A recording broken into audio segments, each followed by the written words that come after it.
Alrighty. Continuing on with the story.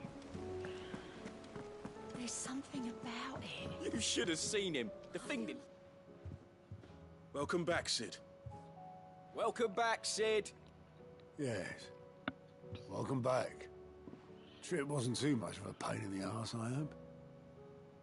Truth be told, it was me who suggested roping you in to help with the trial. But from what I hear, things didn't go quite as planned.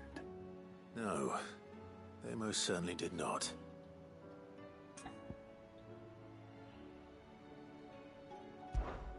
Ember lost his nerve in the face of a beast of prey, but he didn't lose heart. He pressed on, and he achieved his aim. And is that not what we ask of our scouts? Indeed it is. Thank you for your honest appraisal, Sid. The fact remains, however, that Ember will not always have a battle-hardened warrior on hand to pluck him from the jaws of peril. All I have gleaned from this trial is that without someone watching his back, Ember is little more than a liability. Wait, Sergeant. Ember still has much to learn, it's true. And this time he was found wanting. But I'd say he's due a second chance, nonetheless. After all, he did do as you asked. With a bit of hard work, any hand can be made to hold a blade, and any mind can conquer its fears. But a scout's nose is different. You've either got one, or you ain't. And by sniffing out that log, young Ember here has shown he has a conch and a half. Wouldn't do to waste it now, would it? Fine. One more chance. I'll do whatever you ask. I'll spend my days and nights in the pit if I have to. I'll show you. Just you wait. Daft as a brush, that one. But his heart's in the right place. Just like someone else we know. And if you ask me, we've been leaning on him for far too long. That time the curse breakers took some of the weight off his shoulders, I reckon. It couldn't hurt. Just don't tell Gav I said so, will you? I won't have him thinking he's been hard done by. Next thing you know, he'll be asking for a day off. Chance would be a fine thing. Back to work. Forgive me, Sid. This did not play out as I expected. Things really do these days. But that's why we need men like Ember more than ever. Men who can make the best out of a bad situation. Remember that. I will, Sid. Thank you.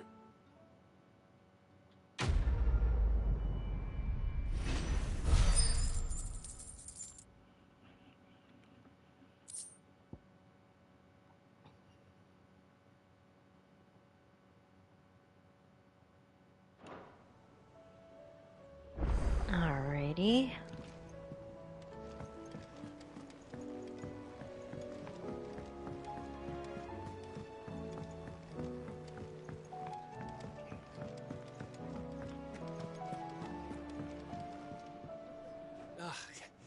You all right?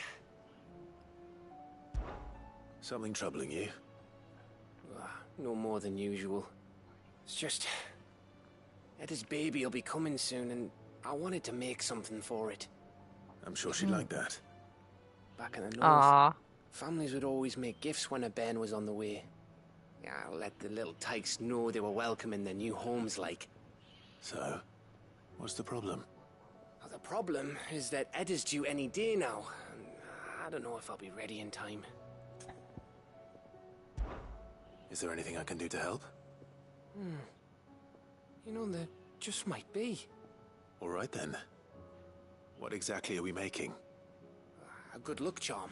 But not just any good luck charm. Not just any. No. One made from the feather of a silver chocobo. There's naught luckier in all the realm, or so we used to say back home anyway. Thing is, they're hard to come by. Had Otto and Karen check with their suppliers, but nothing. I'd try and track one down myself, only... Only the big day is fast approaching. And that's all you need, a feather. That or the bird whose horse it's attached to, aye. I was gonna start by asking around with travelling traders plying the northern borders. Well, there's no shortage of those passing through Martha's. I think I might make that my first port of call. I'll let you know if I find anything. You're a good friend, Clive. I won't forget this.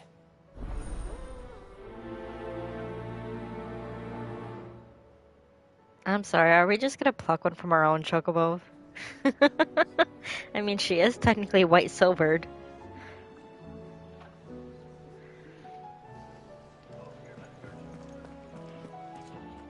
Yeah.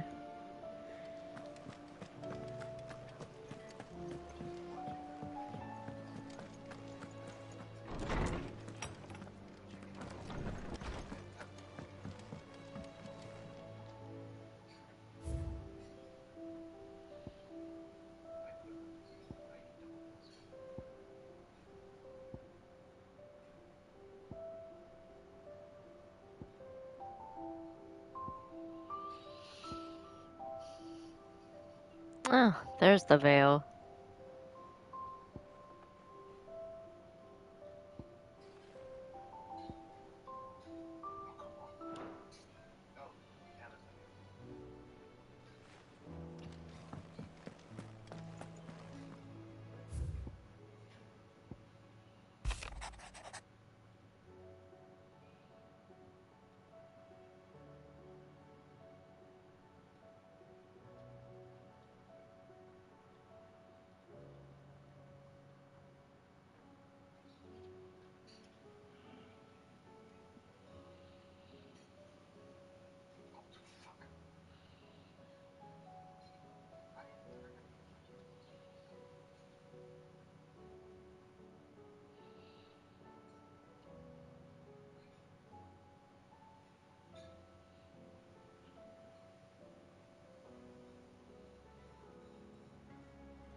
First the skies, then the crystal.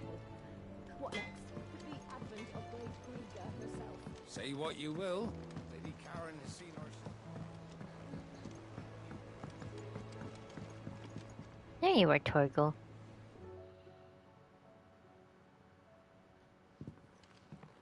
Pining for something, boy. What is it? What do you see out there?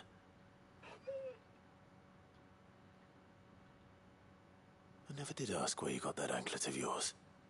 From Sid, that's why. On the day he brought him home. That long ago? And you're only thinking to ask this now? Sid saw that the pup had a habit of gnawing on his leg, since you ask. Clap that there iron on him to keep him from doing it. What was wrong, boy? I'll take like as not. Must have been hard on the poor whelp losing his loving masters at such a young age. Doubly hard in being a frost wolf, torn away from his icons and all. Sid would always tell him, you want that iron gone, you find what it is you're looking for. I reckon what he was looking for was you. I'm sorry, Torgal. Sorry for making you wait so long. Let's get that thing off you. No, it's a reminder of Sid now. Doesn't sound like he wants it off. Indeed. You miss Sid as much as the rest of us, don't you?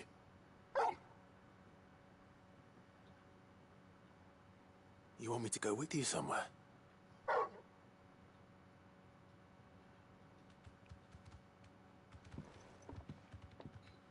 Quick, aren't you? Glad you've been paying attention.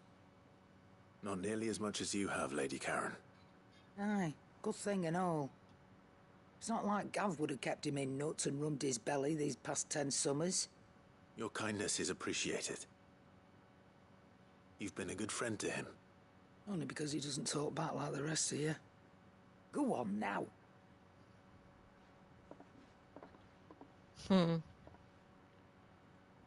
Where to then, Torgal?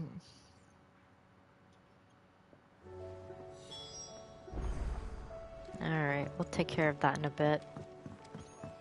I know what this is about, sort of, so we're gonna wait on that one. What do you think happened to Miss Midadol? I heard she was...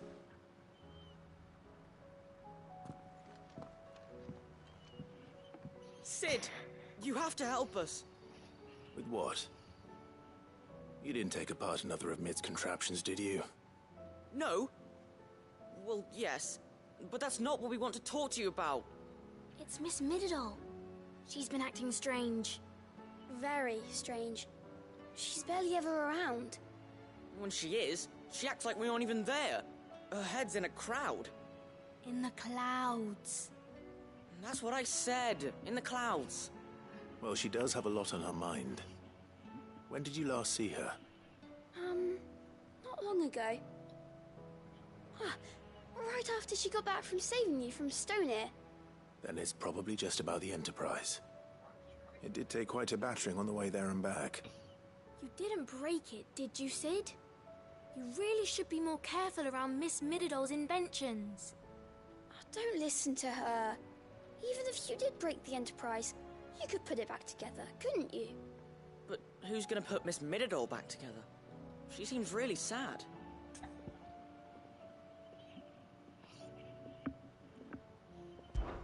Why don't I go and see if I can cheer her up? You do that? For us? She's in her dungeon. Don't scare him. It's not a real dungeon. Thanks for the warning.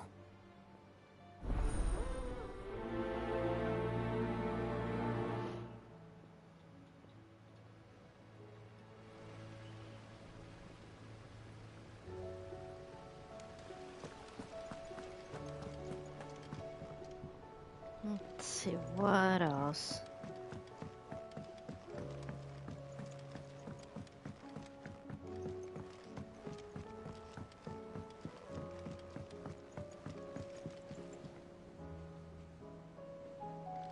Ah, there is one more up there. Okay. Like I thought.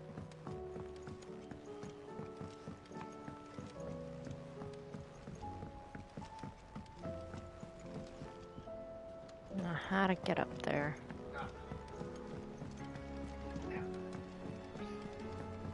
Whatever should I write next? A love story, perhaps? But with a happy ending.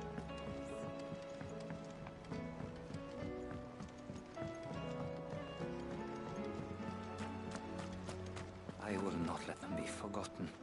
Sid, may I have a moment? Of course. It is an honor to finally speak with you. My name is Herman. I've been with the Cursebreakers for some time now, and I wish to be deployed to Ash. Any assignment will do. No. The lands across the Narrow are too dangerous. I will not send good men and women to risk their lives needlessly. Why would you want to go back? I need to retrieve something. Something important. I was raised in an orphanage. The Badbach Conservatory. Or rather, I was held captive there. It was not a place of nurture. It existed solely to turn bearer children into mindless weapons. We were tortured until we feared no pain. Tormented until our hearts turned to stone. And few ever survived long enough to become tools of the last king. I can't imagine. I lost so many. I can't even remember all their names. But they must be remembered. They cannot fade away, faceless and forgotten. The Institute was run with military precision. Every child measured, every name recorded, every death logged with meticulous care. Cid, allow me to travel to Ash and recover the registry so that my brothers and sisters might live on.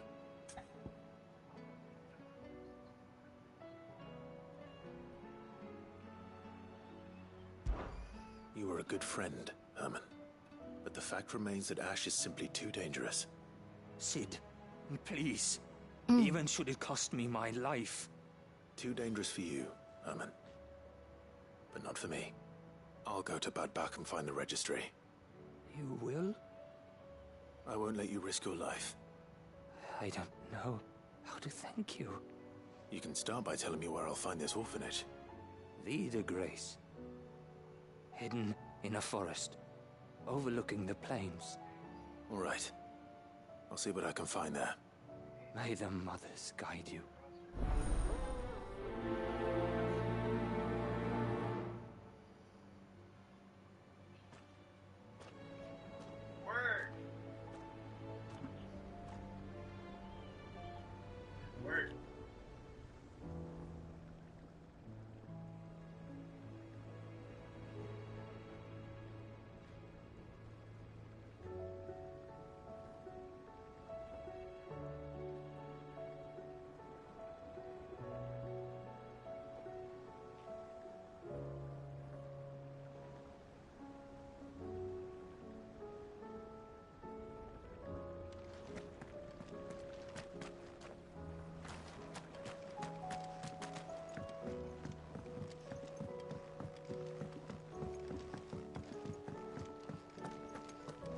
Has Mitterdol mentioned a new project yet?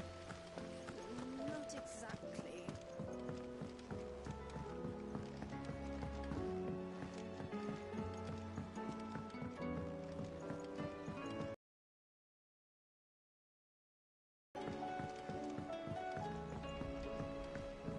Say what you will, Lady Karen has seen herself.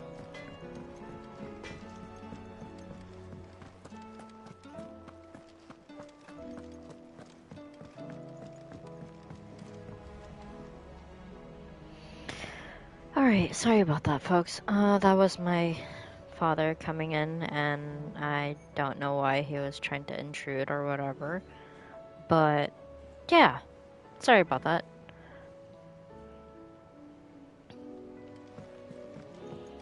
So, we'll do Torgal's quest here in a bit, but we're gonna do the other ones instead and get those out of the way real quick. So, we're gonna go to... Actually, let's take a look at the journal.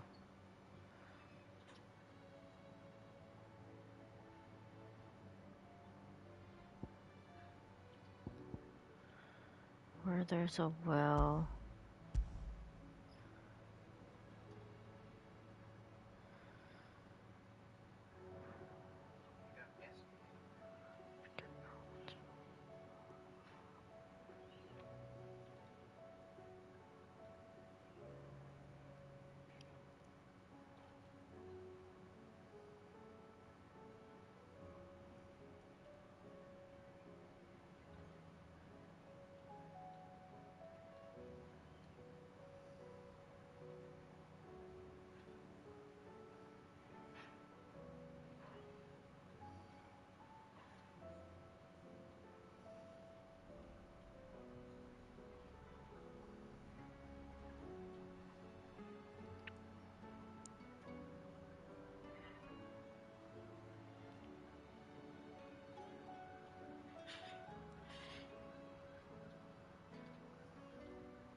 Okay, so that's gonna be out in Rosario.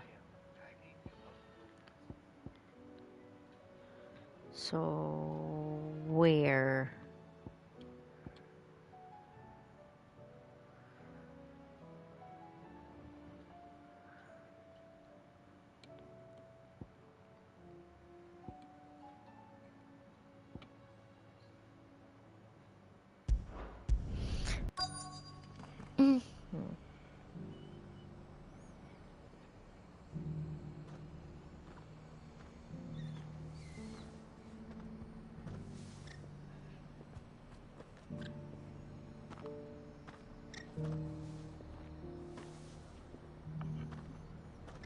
Let's hope one of the merchants here has what Gav needs. Excuse me. I'm looking for something. Oh, well, then I'm your man. A silver chocobo feather. Oh, or maybe not. Though you're not the first to mention the bird around here. There was a man stopped by the rest not long ago claiming he was attacked by a silver chocobo near some gutted hovel not far from Eastpool. Most took him for a brat.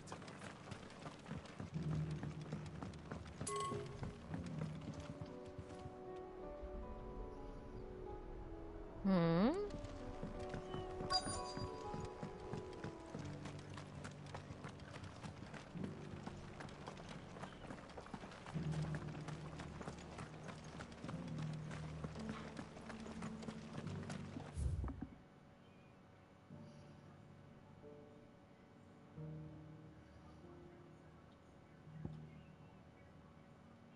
Silver linings.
Anything catch your eye?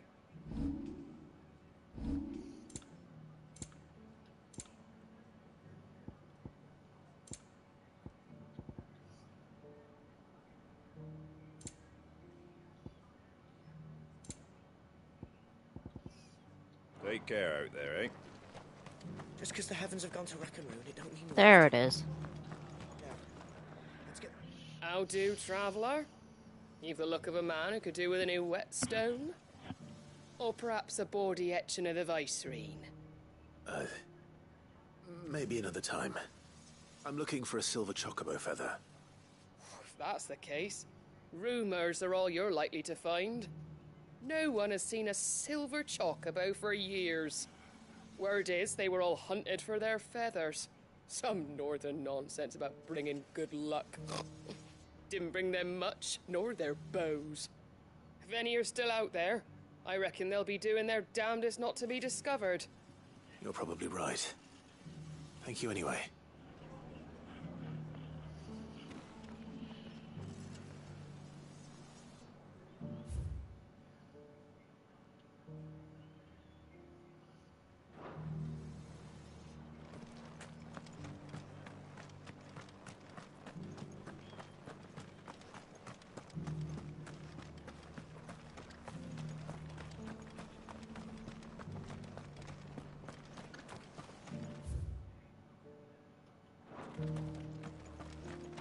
I'll build a barricade so sturdy, even abandoned. Can I help you with summit? You wouldn't happen to sell silver chocobo feathers, would you? I deal in fruit, not fancies. But if it's fancies you're after, I suggest you try Rhiannon's ride. Was a silver chocobo seen there? Oh, yes. If you believe the ravings of a madman. It wouldn't be the first time. A silver chocobo sighted in the hills near Rhiannon. Near Rhiannon's ride. It sounds almost too good to be true. But since I'm already here...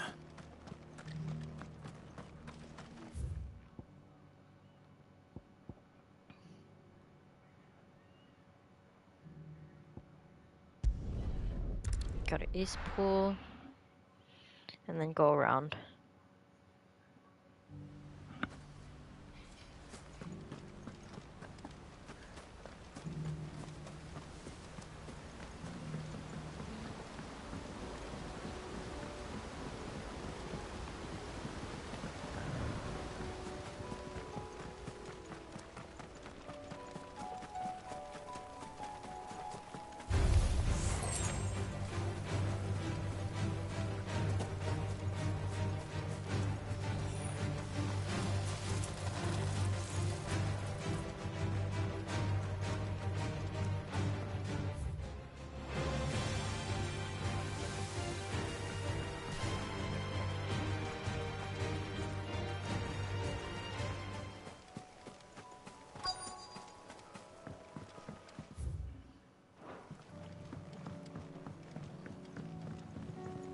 Tracks.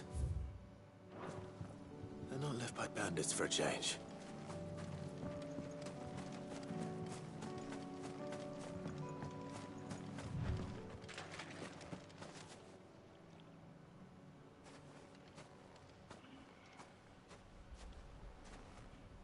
More tracks.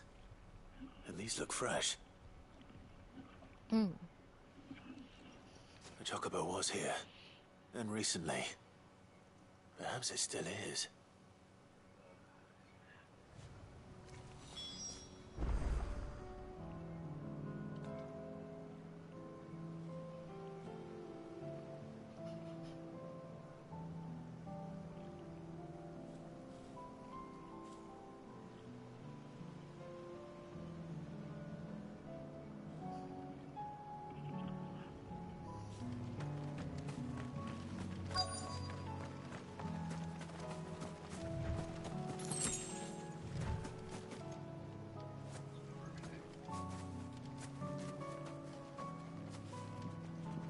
I don't hear anything.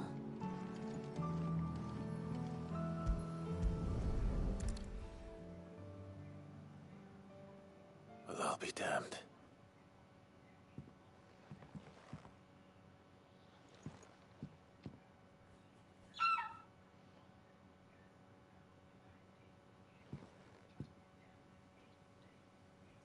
Hmm.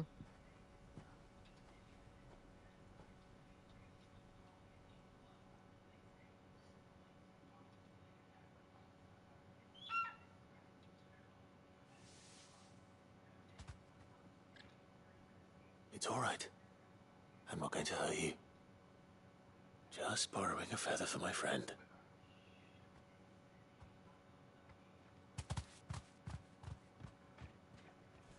Thank you.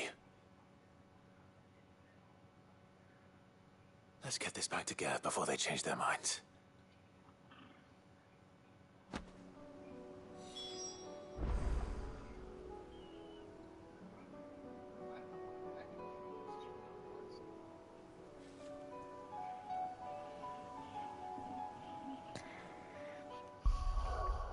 Okay.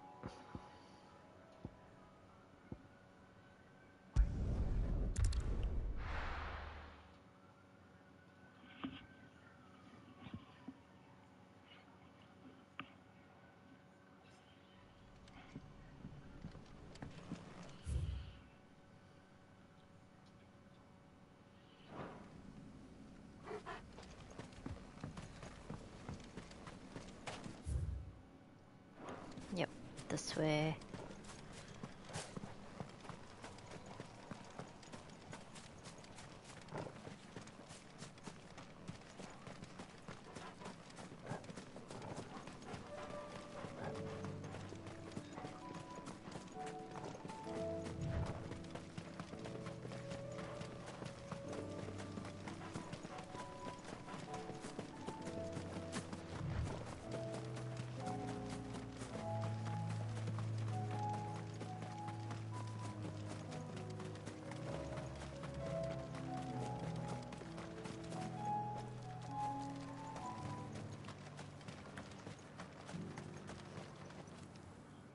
Quinton, I have a proposal for you.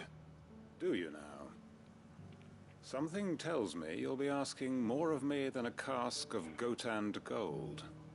Go on then. Propose.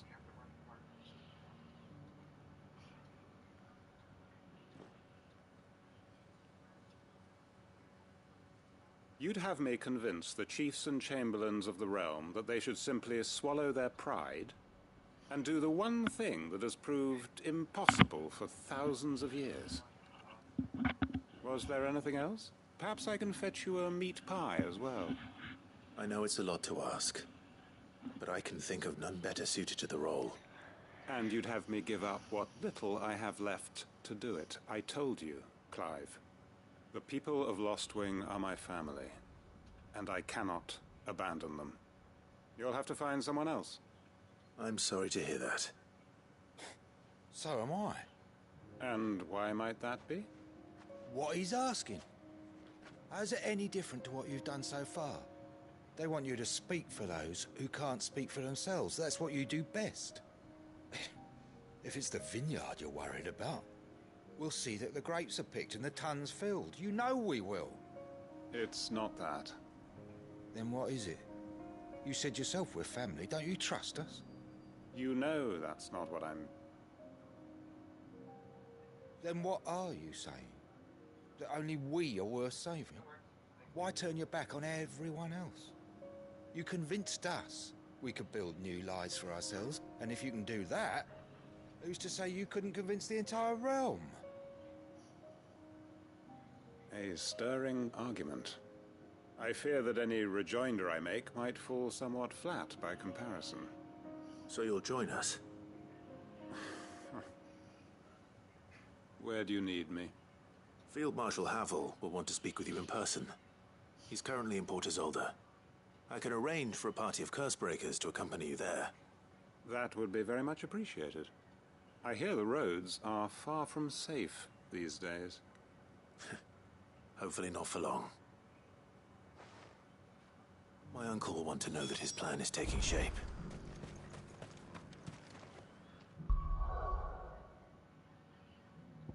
Okay.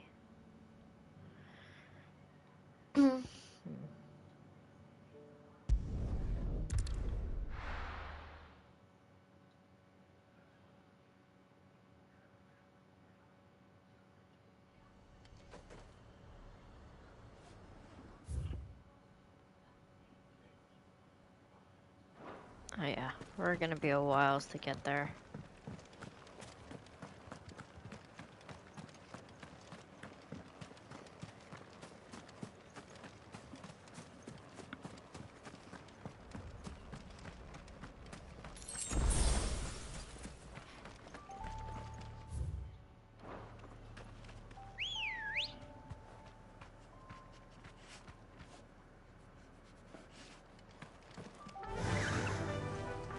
Faster!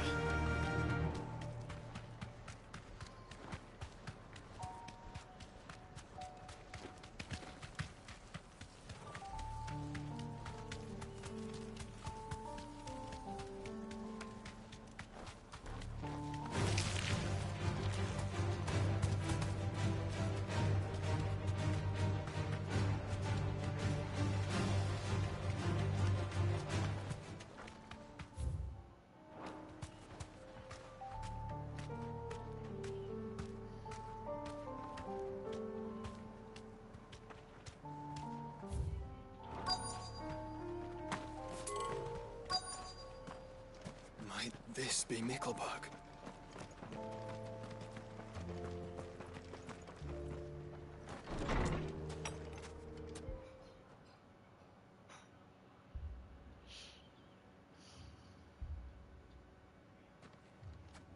These people aren't turned. And the village seems safe enough at least.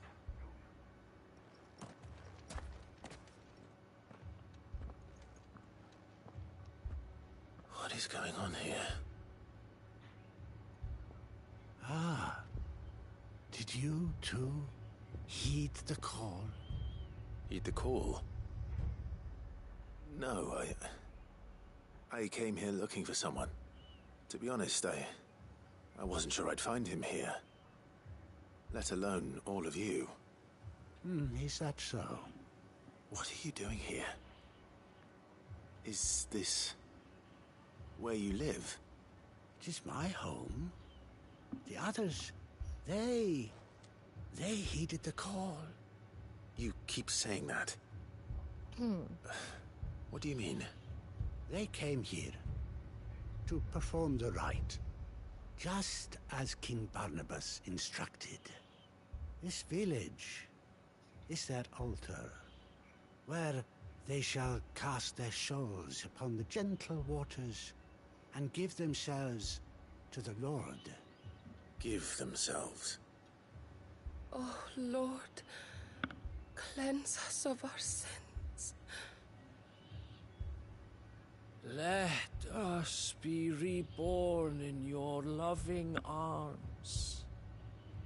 Free us from the torment of this mortal realm. They want to be saved. Forgive me, but did another foreigner like me come here? He was probably wearing a cowl. You mean the traveler from Storm? Yes. He's staying at my house, toward the rear of the village. Thank you. If you don't mind, I'll go and greet him. They seek the same salvation Barnabas did. At least the third chair still lives. Let's go and find him.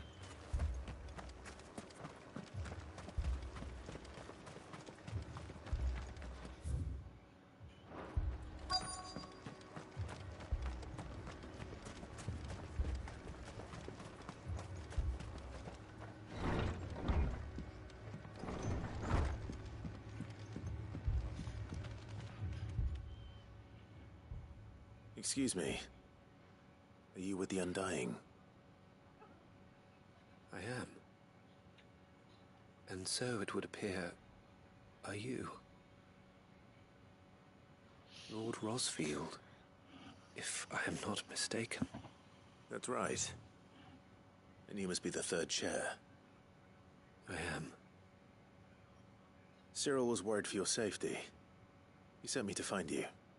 Then I must apologize. I did not mean to trouble the bearer of the burning quill. Much less you, my Lord Marquis. He said that you had failed to report. Is there a reason for that? I came here to study the followers of this new faith. But the more I learned of them, the more my own faith began to falter. You have seen them at their prayers, have you not? They devote themselves to the veneration of their Lord with a fervor I have never seen before. Praying night and day that they might be rid of their wicked wills and reborn in their Saviour's light. Not that they might be granted respite from their worldly woes, but so that they might continue to serve him. Serve him with all of their beings. I, too, swore to devote my life to the service of my Lord and Master, but this... 'tis different. It is more. And so I would see it through to the end. See these people safe, that they might achieve their dream. That they might do their duty to their Lord. Even if it should keep me from doing my duty to mine. You do understand what their dream is, don't you? I do, my lord. They would cast aside their wills and become a Kashik. I know that it may be hard to believe, but to these people, that is the very essence of salvation. Forgive me, my lord, but I must remain here. If you are to return to Master Cyril, I would consider it a great... Did you hear that, my lord? Something is happening. I'll go and find out what. Stay here.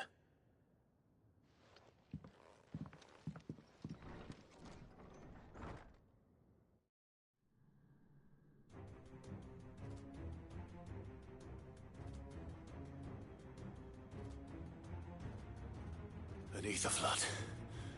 Oh no. There must be something I can do.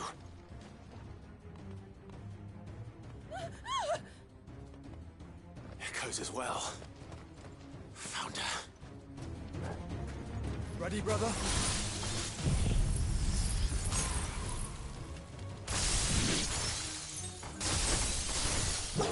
Ready. Get him!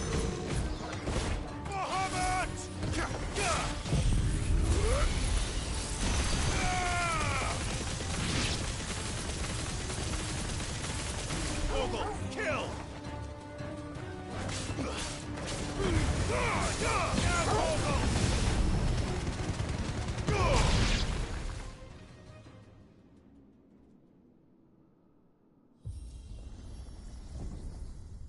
What now?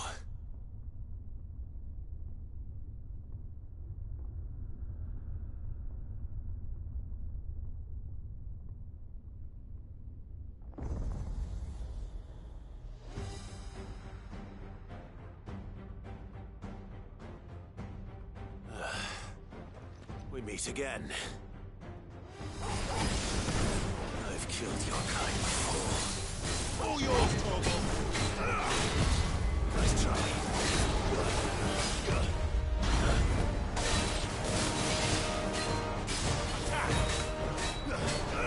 This one.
Get him!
Alrighty, we'll be right back. Dinner break. Woo!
Damn it!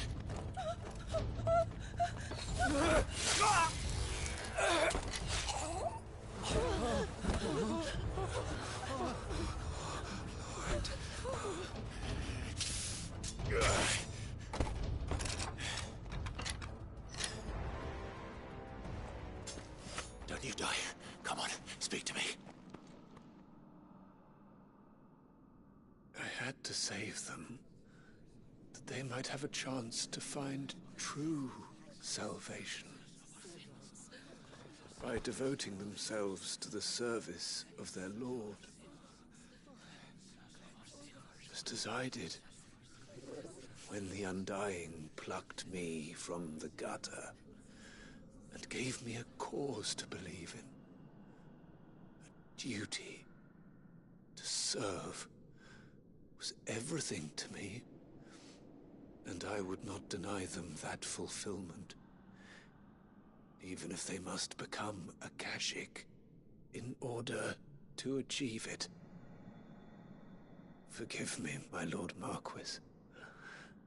I did not mean to trouble you with this. My findings. Could you deliver them to Master Cyril for me? Of course. Your duty will be done.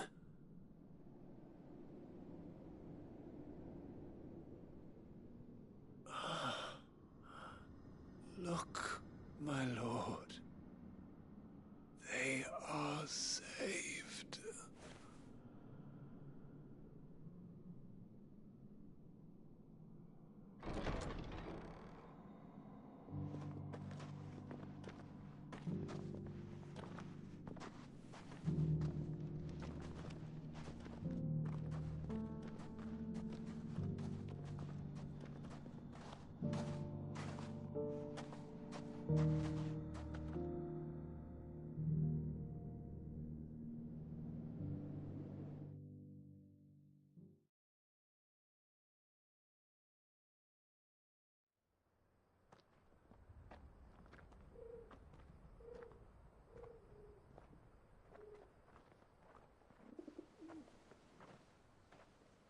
They are saved. Founder. I should get this report to Cyril.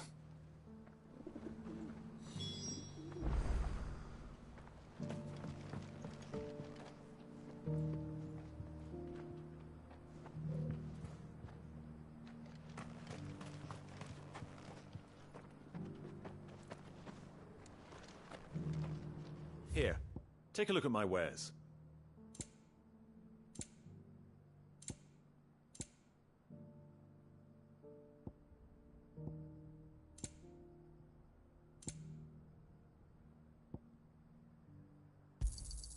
Of course.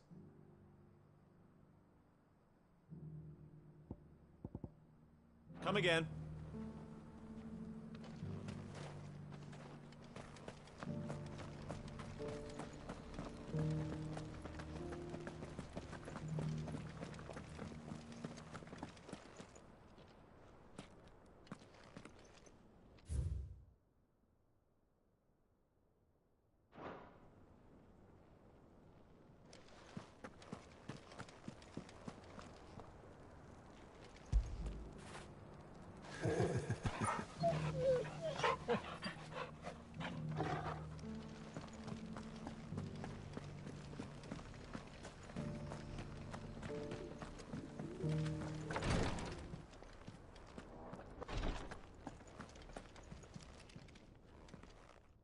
My Lord Marquis, welcome back.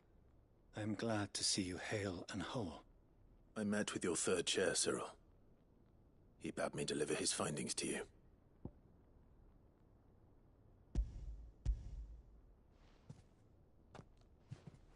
Thank you, my lord. He remained in Ash? He died protecting the villagers from an echo. I buried him in Mickelberg. I'm sorry that I couldn't save him. If you could not save him, no one could. The villagers, they were believers in this savior cult. They prayed to their god that they might be unburdened of their wills. Then an ether flood came.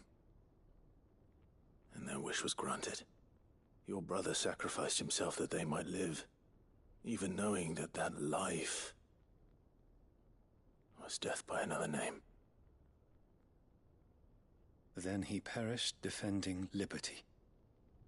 A hero's end.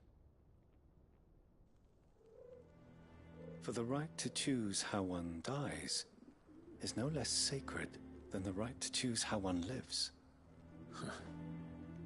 Sid would agree.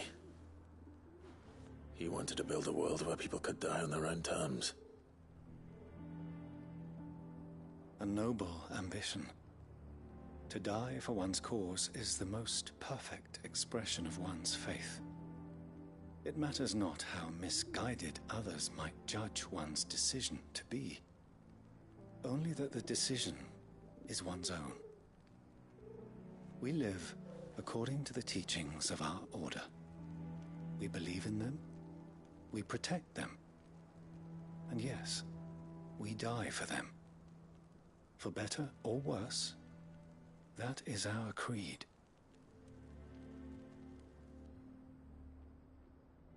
But he didn't die for your creed. He died to save them. And you still believe that what he did was right.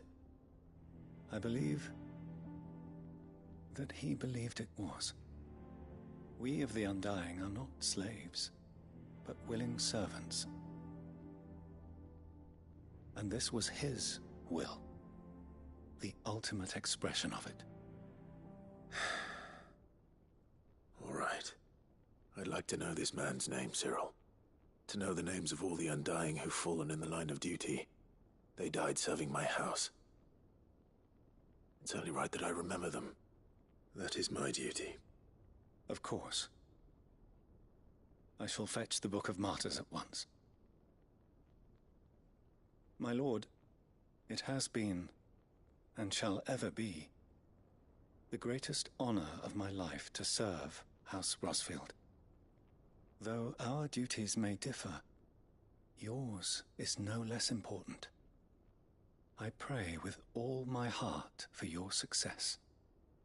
And were they here, I have no doubt but that every one of my fallen brothers and sisters would feel the same.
Alright, where are we off to next?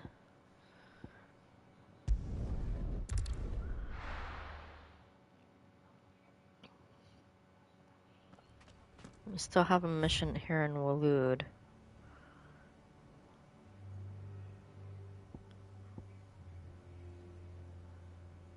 The Litany of Errors.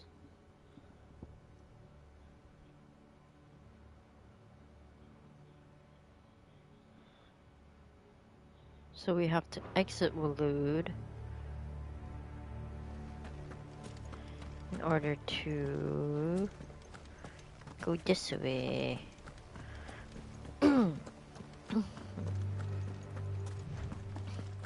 Sorry, excuse me.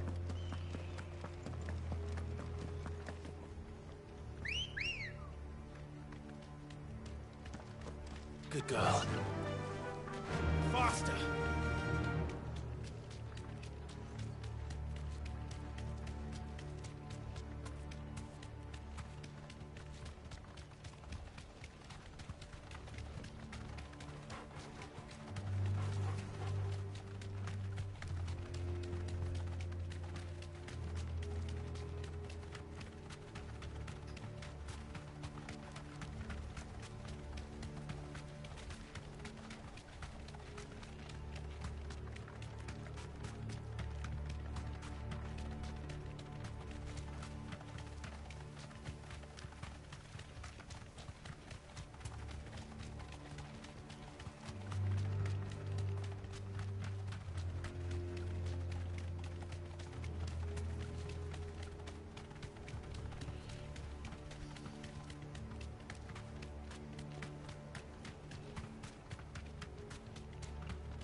You went too far. Turning back around.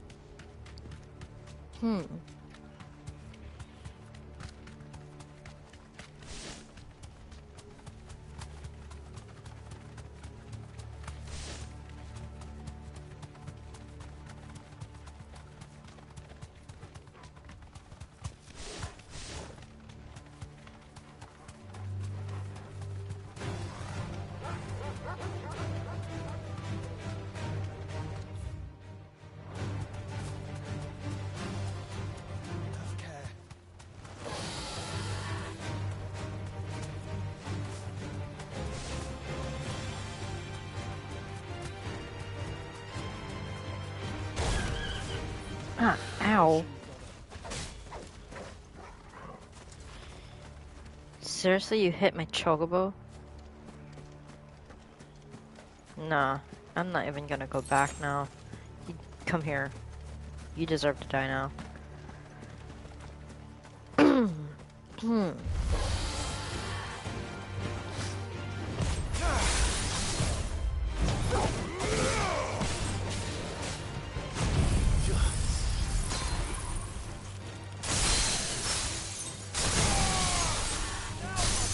All yours, Torgal.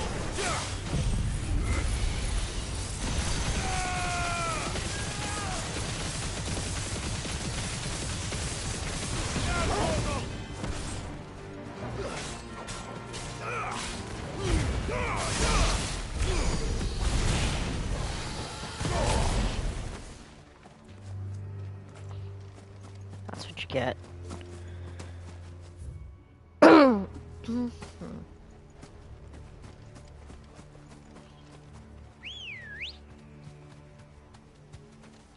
Come on. Run like the wind.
Thanks, Gal.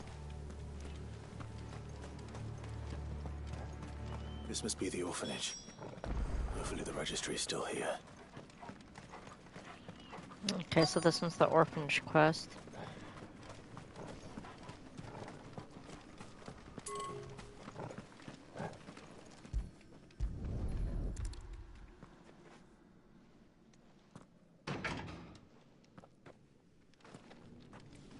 It's locked. I should look around some more before I start breaking down doors.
Disposed of.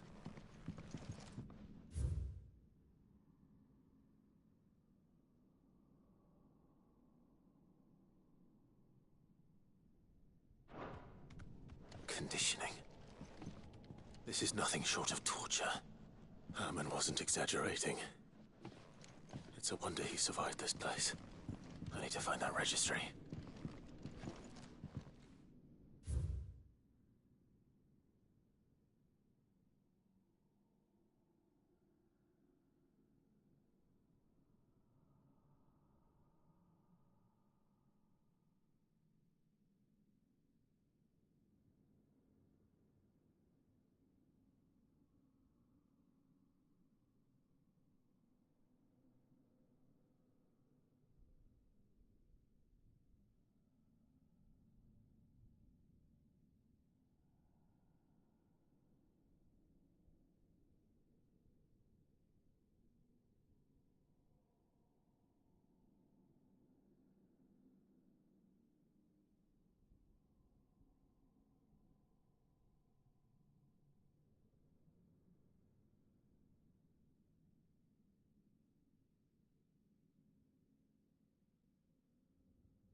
This reads like a suicide note.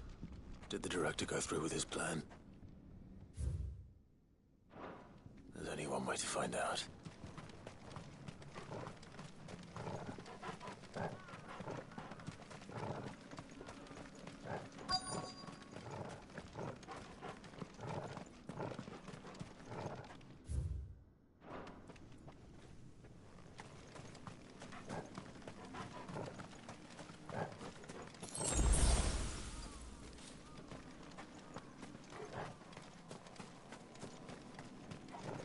A forked white tree.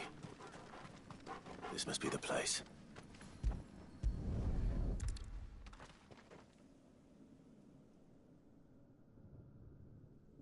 Could he really be buried here? There's something hidden among the roots. Let's see.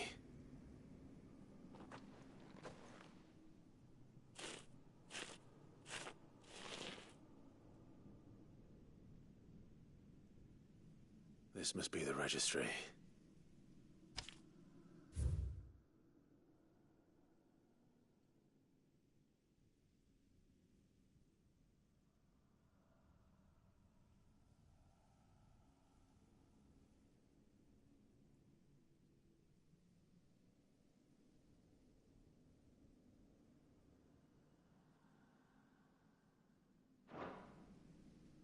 So many names. This place was a slaughterhouse. But where is the architect of all this misery?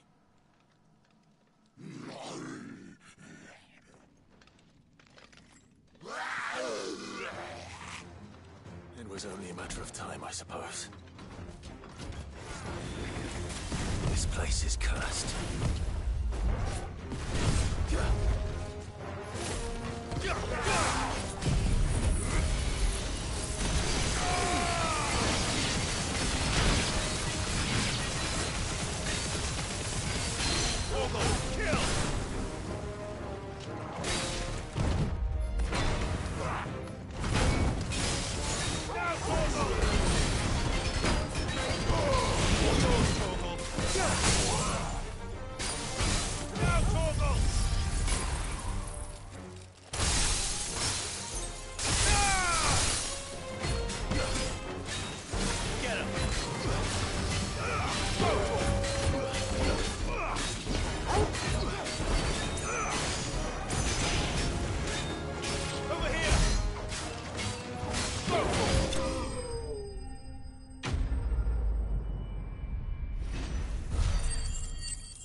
I'm done here. Let's get the registry back to Herman.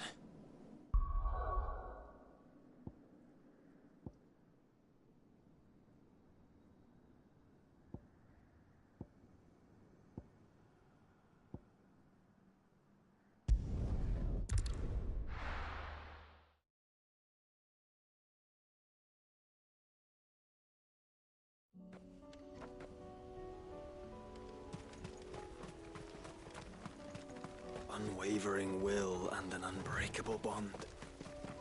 Do you really think we're strong enough? To save the world? Of course. To have overcome Father's political enemies? Of that I'm less certain. Especially knowing what we know now. What Mother was truly capable of. But perhaps these bands would have helped.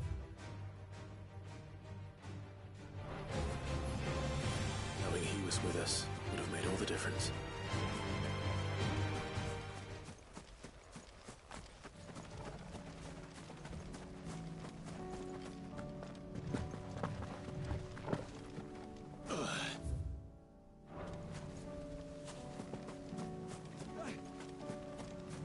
It's just back there.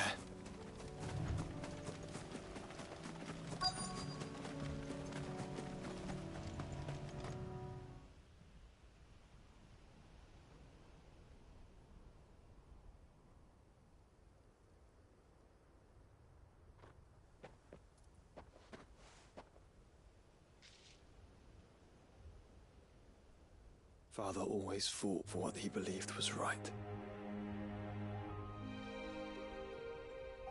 It wasn't until that night at Phoenix Gate that I realized I had never fought for anything. I always had someone else to do the fighting for me.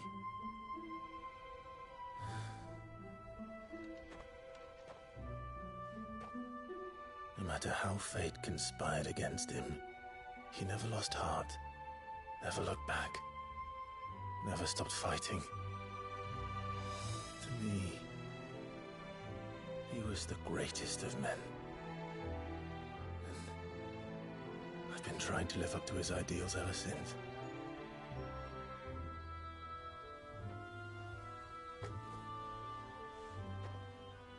We all have, Clive. We all have. And we'll keep trying. Because that's what he would have wanted. What he would have done himself.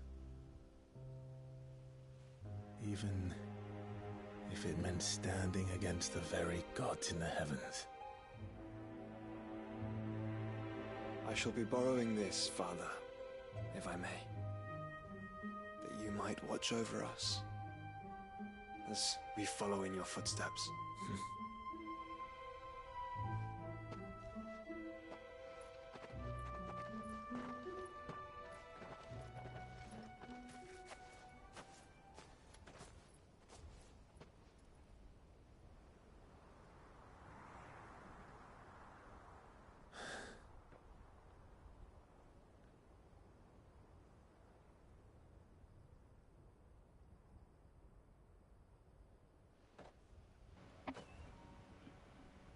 He's there, Clive.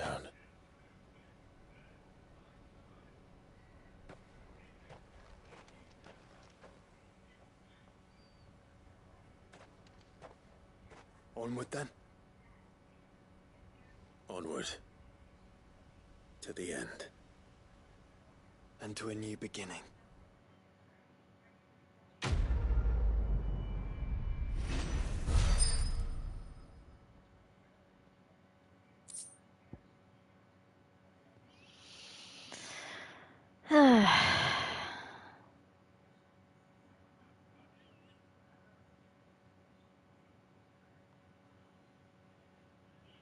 He was there just now. That's for sure.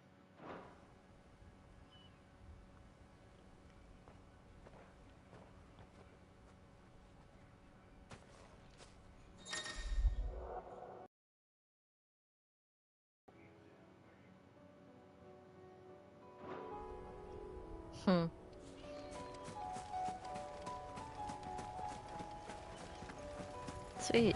Now Joshua's part of the party. Alrighty. Any other ones that we need to do while we're here? Nothing else on the map?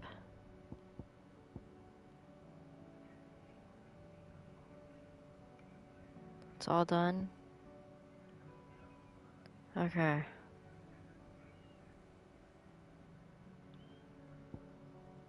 So we need to go back to the hideaway for some of things.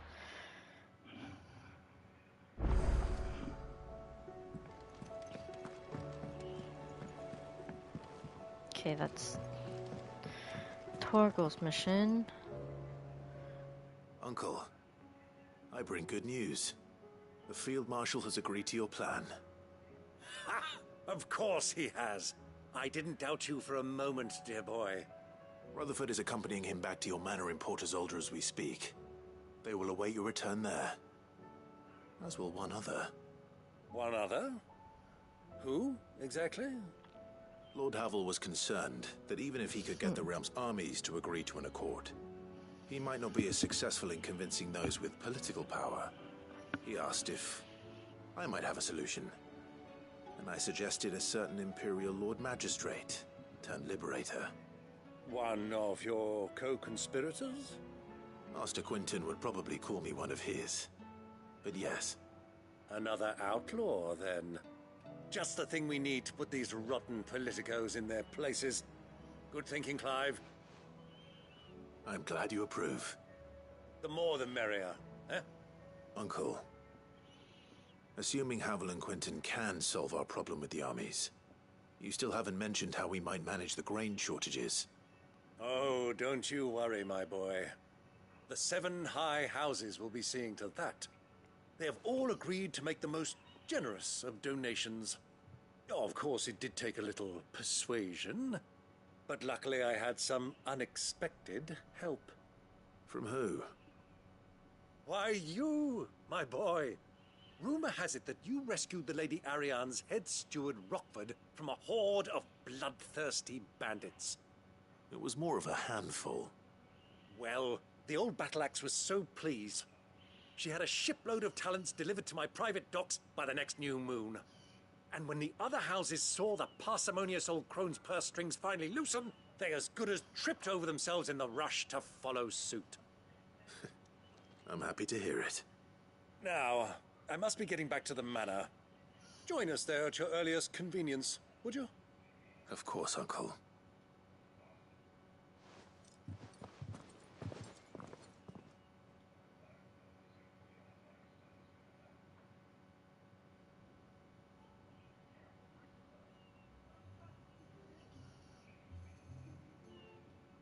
And how, pray tell, will we get that grain to the capital if the roads are still overrun with Akashic? You'll find another bloody road. I only have so many men, and I'm not about to send them headlong into an ether flood. That is, unless you'd have them turn as well. Well, I'd certainly eat less. Says the man with a belly bigger than a band of curls. My soldiers actually need their rations. Without any food to keep them going, they'll be dead even before you've sent them on your fool's errand. If I may, gentlemen, perhaps I might suggest an alternative approach. Though supply routes are indeed disrupted, there is no shortage of ships. Indeed, they bob away in every bay from here to Randalar, awaiting a safe haven. Allow them to make port and fill their bellies full of grain. And once those who crowd the cities are fed, ferry the displaced back to the countryside to work the fallow fields. But I'm sure that you wish to continue your discussion. Forgive the interruption. 2 such firm friends as yourselves need no help from the likes of me. Rutherford spoke fondly of the great bond between you. Us? Friends? I can't stand the man. Clive, I'm beginning to question the quality of the company you keep. And what kind of company were you expecting him to keep? The man's a criminal. Criminal? How dare you? You are not fit to breathe the same air as this fine, upstanding young gentleman. Upstanding? He calls himself Sid the Bloody Outlaw. Once more unto the breach.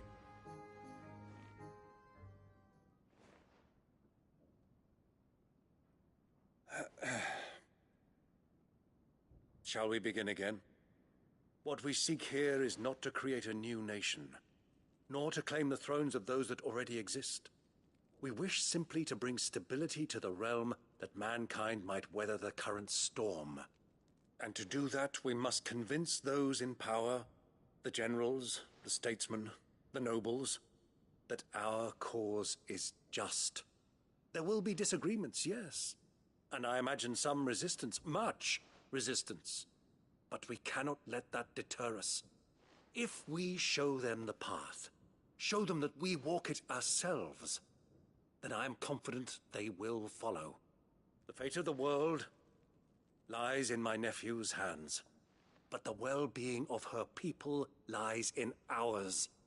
And we must not squander the chance that Clive has given us. Uncle Byron, Now, with that settled, let's move on to the signing of the Accord. For what great moment in history hasn't been accompanied by a little ceremony?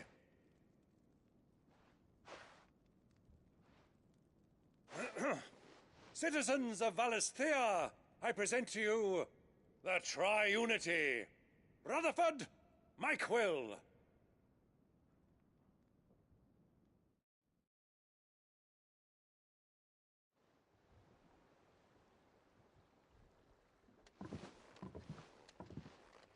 Well, my boy, the stage is set. That it is. This is the role you were born for.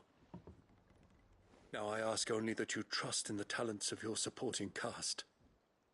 We shall play our parts to the best of our abilities, that you might have the opportunity to shine. The realm needs its Sir Crandall, and there is no better Crandall than you, Clive. I want you to keep this signed accord as proof of our faith in you. I will. Thank you, Uncle.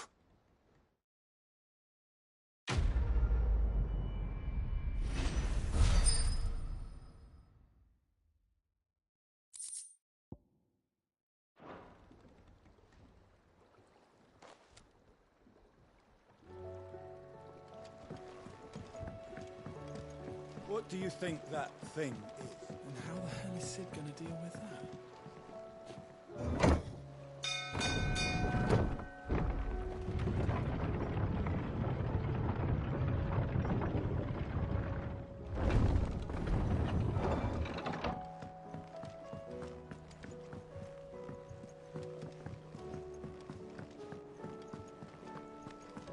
It was no trouble at all. Clive, you're back. How'd you get on? Any luck? Any luck, you say?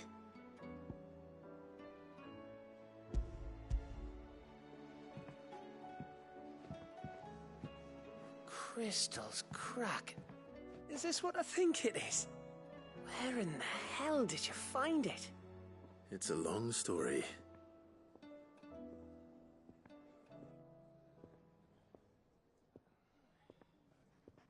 Right there on the road to Eastpool.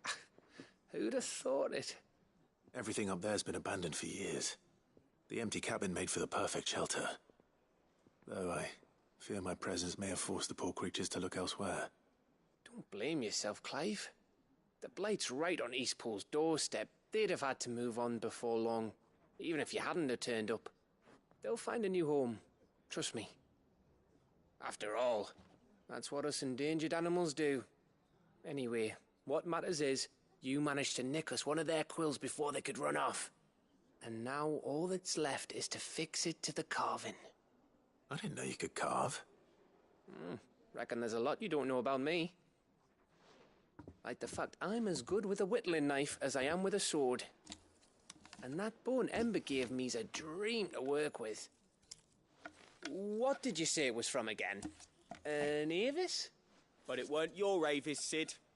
I slew one of my own at last. So all those long nights in the pit finally bore fruit. I'm proud of you, Ember. Don't speak too soon. I ain't done my trial yet. There we go.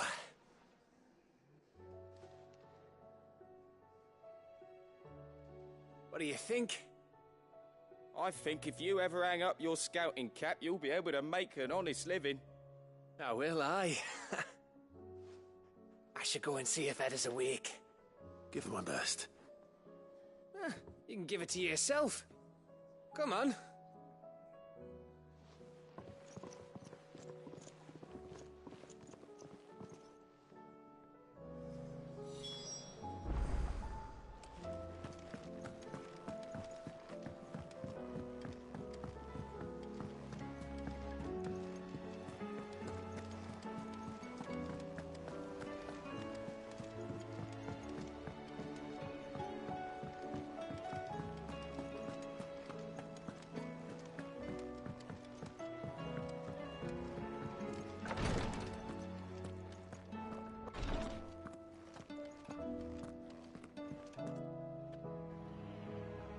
Time to deliver a baby, shall we?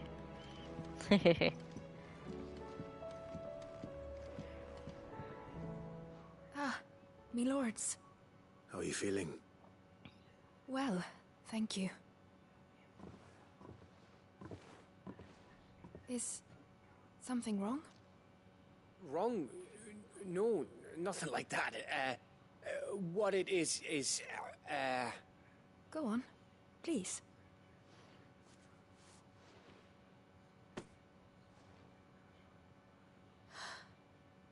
It's beautiful. Did you make it? We did, aye. It's from all of us here at the Hideaway. Your new family, like. It's a good luck charm. We may come up north when a band's on the way. I mean a baby. To let him know that they're part of the family too. Oh, I hope you like it. I don't know what to say. I thank you, my lords, for everything. If there's anything you need, just let us know. I will. Gav. Clive, fancy a swift off? I'm thirsty. I could be convinced. Gav, you like her.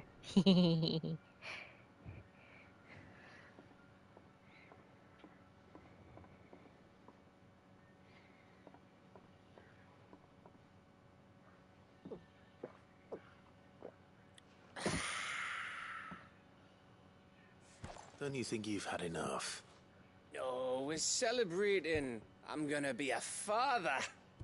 I think Edda might have something to say about that. You know what I mean. Bit of light in these dark times.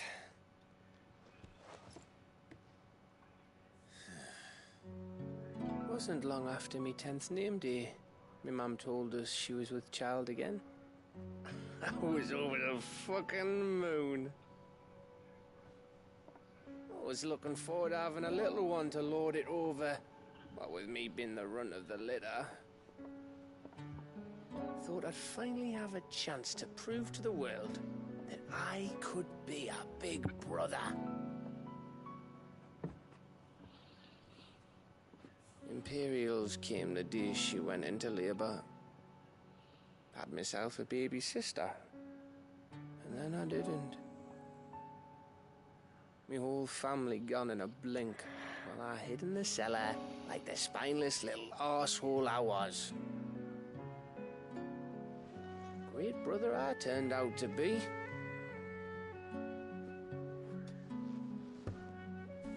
I'll never be a leader. And I'll never be a hero. I'm just a daft little dog who comes running when his master calls. I'll never be like you, or Sid, or Jill, or even Torgal. Have you finished? Maybe. Oh, Gav, you poor soul. Do you know why you're our best scout? Because you don't need anyone to hold your hand. Without your resourcefulness, your courage, your determination, I don't know where we'd be. Maybe hanging off a cliff like, That was only the once. Exactly. You learned from it. And here you are, after Founder knows how many missions, stronger for everyone. And let's not forget Rosalith. Who was it who freed me from the dungeon? Who was it who ran to Jill's rescue? That would be me. Because you're our brother, Gav. My brother.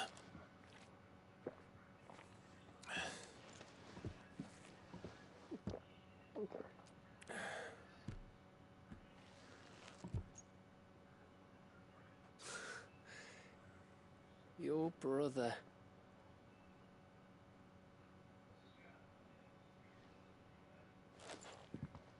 Which means that when the time comes,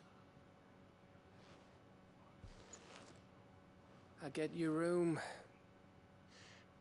And your sword. Hmm.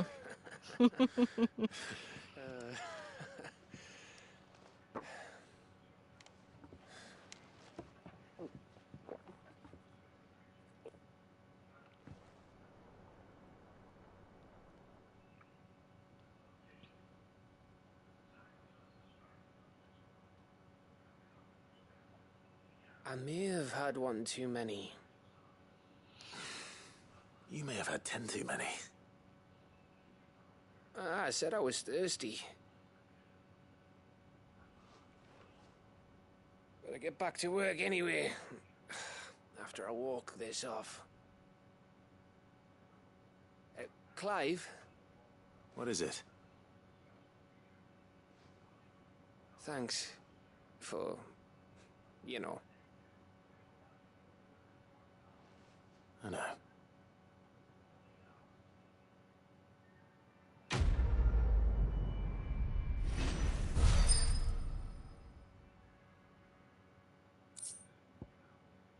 Hmm.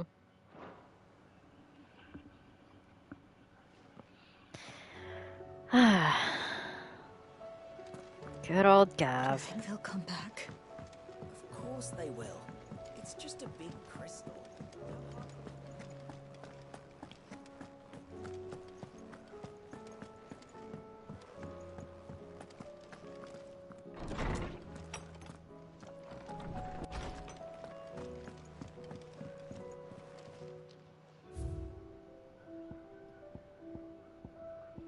We have a couple of new stuff. The clay hearth. The rusted battle helm of Elwyn. And the Triunity Accord. And a winter mead.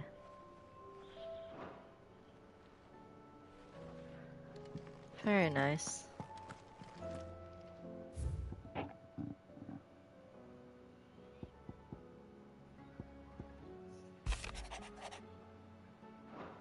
Okay, we looked at those.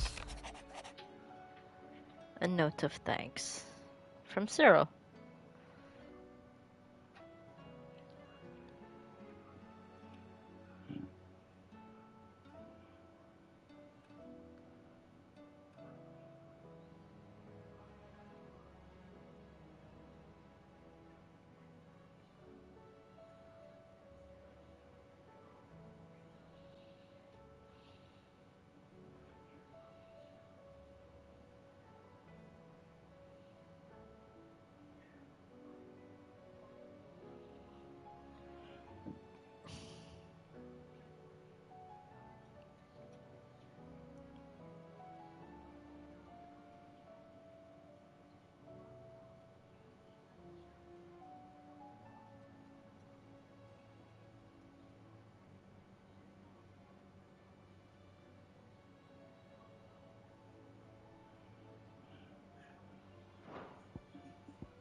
Sir Elwin's letter.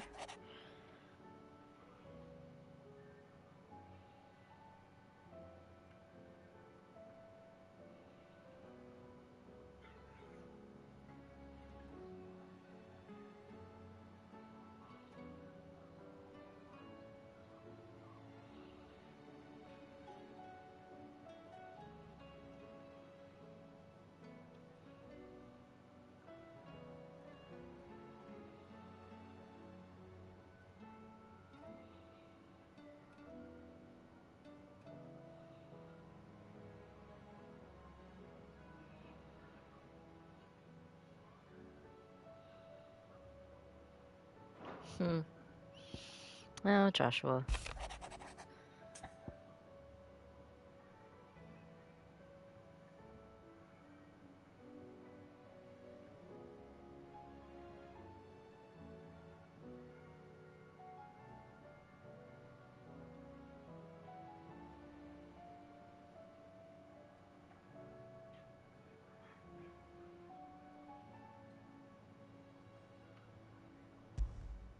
Yes, heed Joshua's request. If Joshua's worried about Jill, I should go and speak with him.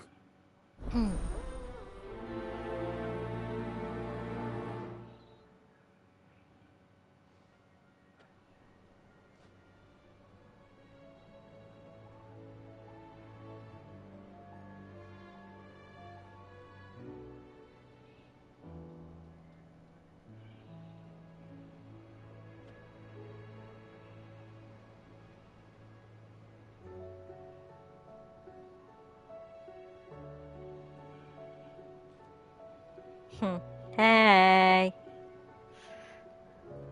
Anyways.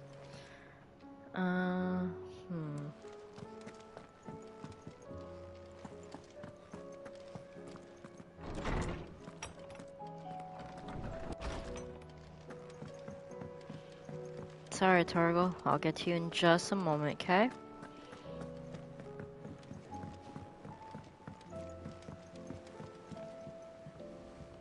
Joshua, I read your message. You're right. Jill is different. I don't think I'd realized how different, but since we returned from Drake's spine, I've felt it more and more. I suppose it's not hard to imagine why. She doesn't think she belongs anymore. And that's why we need to remind her she is still one of us. To let her know that we still need her, now more than ever. That you still need her. But how to do that? When last we were truly close, we were but children. Of course. Do you remember the time we accompanied Father on his annual tour of the Duchy? And Jill and I broke from the procession to ride up Man's Hill. To see the snow daisies, I remember. It was the first time Father had allowed us to join him.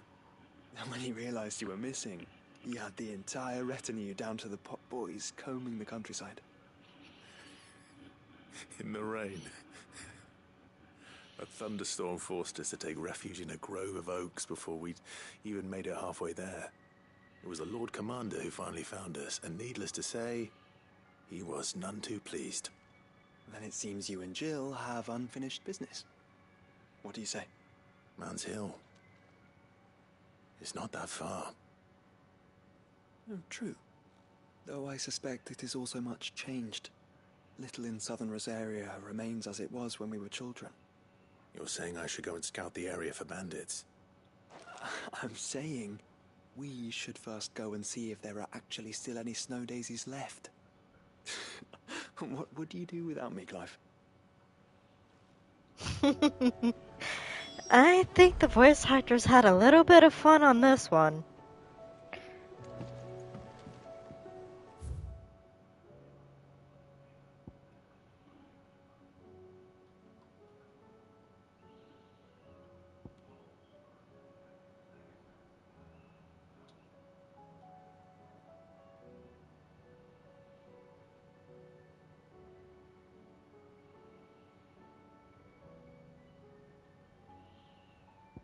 Speaking of which, where is Mid? That's the other mission I need to take care of.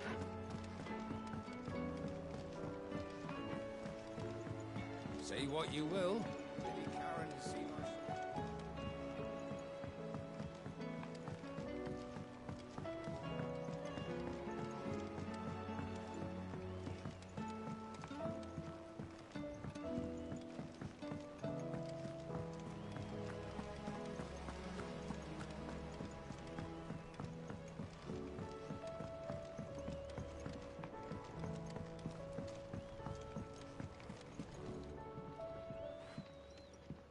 Mid, if you have a...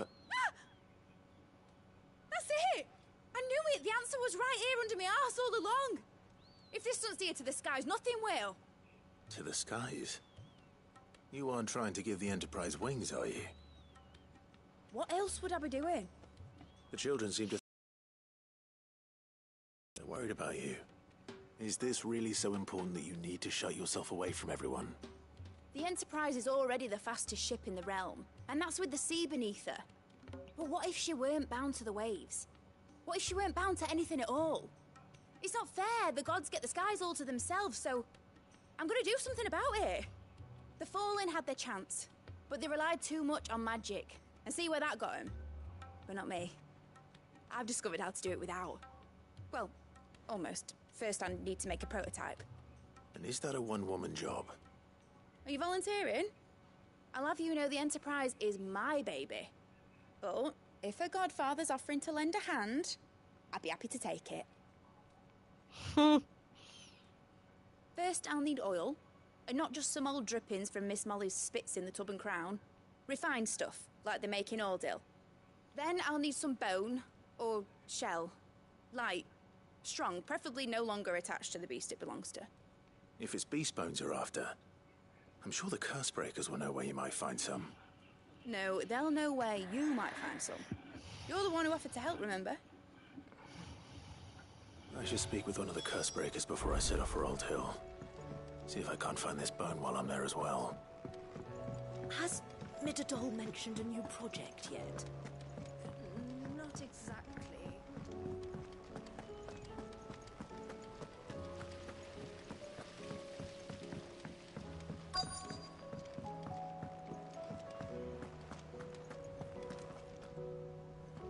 All right, Sid. Come to buy us around, have you? Only if you earn it. Mid needs a piece of light but durable bone for her next project. You've encountered your share of beasts on your travels across the realm. Any ideas? Most bones are the same. Whack 'em hard enough and they'll break. If it's durability you're looking for, shell will serve you better. You know what an adamantus is? I do. And I know to give them a wide berth. Will any old adamantus do? Well, with shells, the older the harder. There's a rumour of an ancient adamantus down in Karava, near Old Bidza. Or what's left of the village anyway. But don't expect to make quick work of the bastard. There's a reason it's lived as long as it has. I'll keep that in mind. Thank you.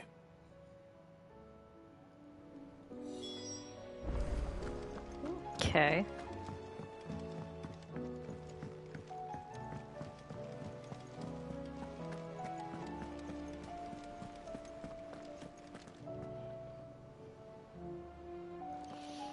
Oh, wait. Let's see. Let's talk with Vivian real quick, since we're right here.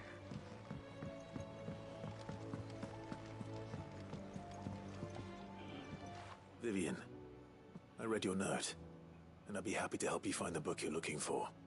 Thank you, Clive. But tracking it down will not be easy. Are you sure? Please.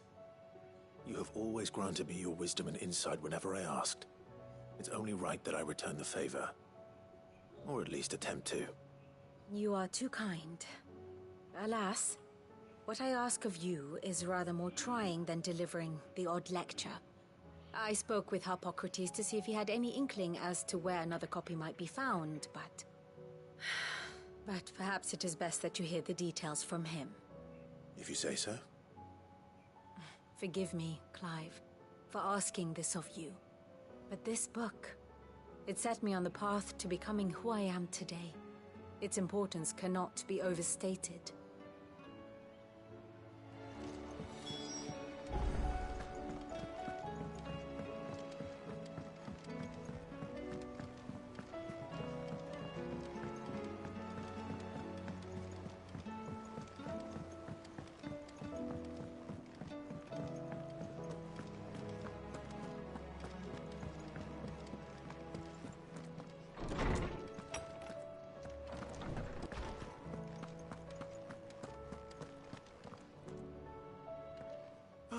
Clive, my boy.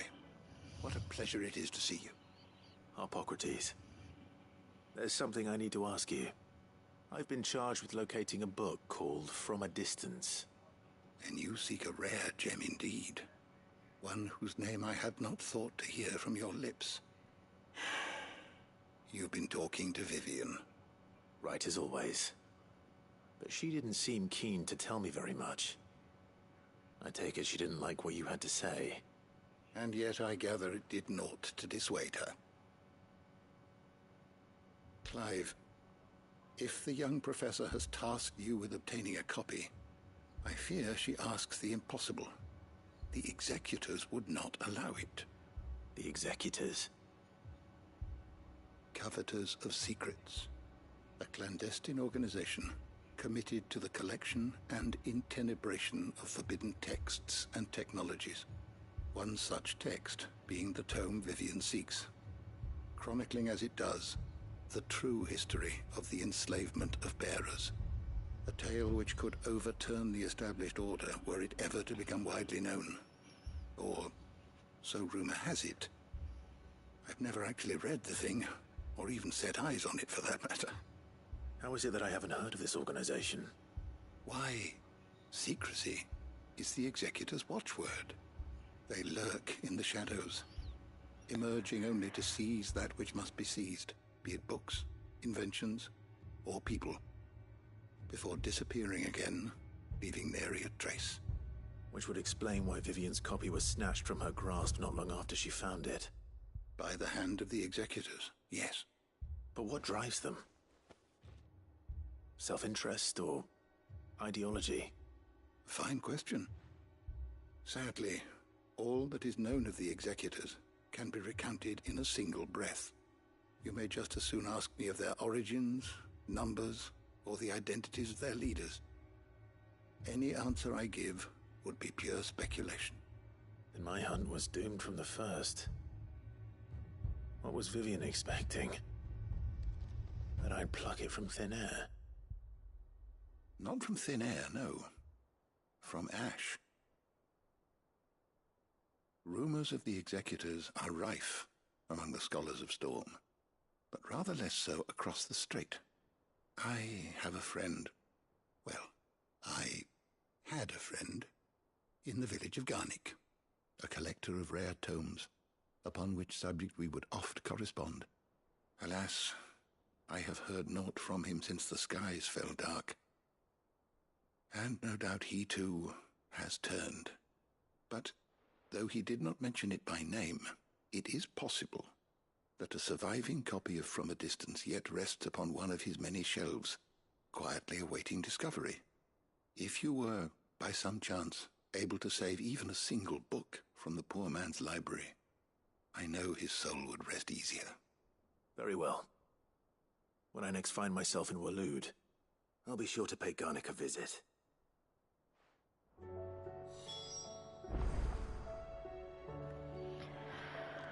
So our next mission is going to Waloed, but let's take care of Joe and Torgo and the rest.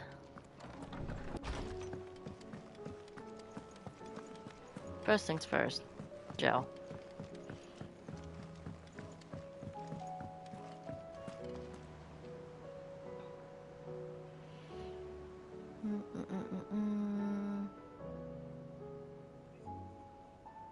And also, Mid's stuff, so. Map. Odd Hill Docks. Yep, that's one.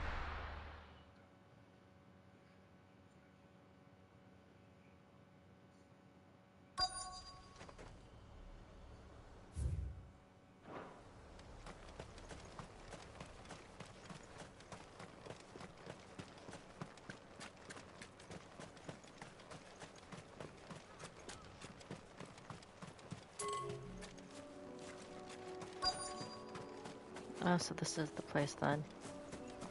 Got it. Mid's oil. After what happened here, it's a miracle there was any left at all.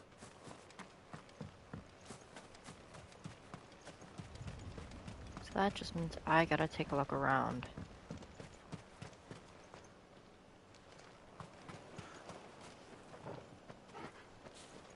Of course, there are goblins among us.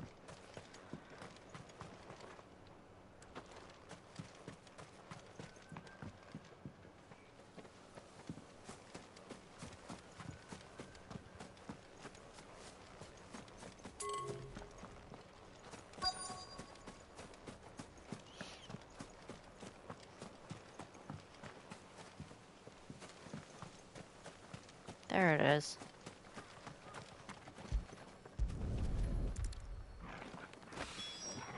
This should be enough.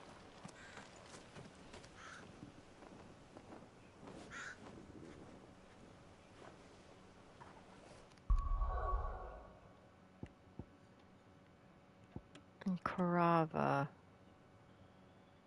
So would that be in Jabosht?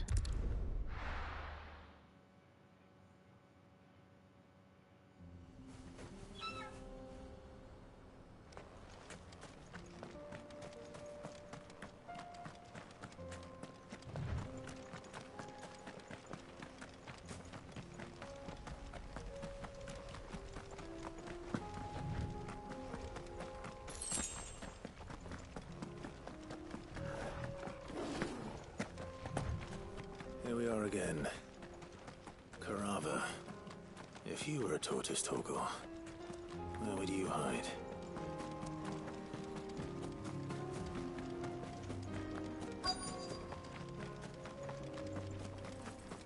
Right among the ancients over here. It looks like we found him.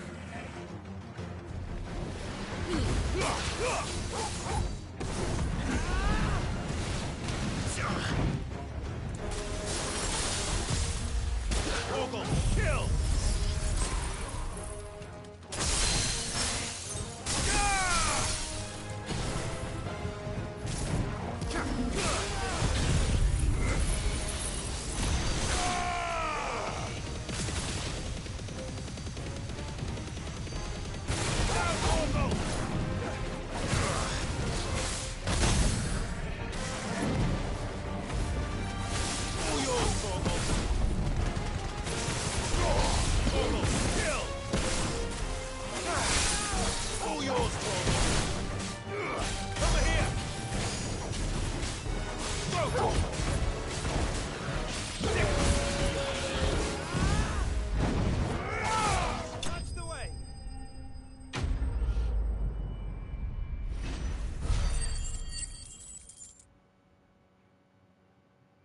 There we go.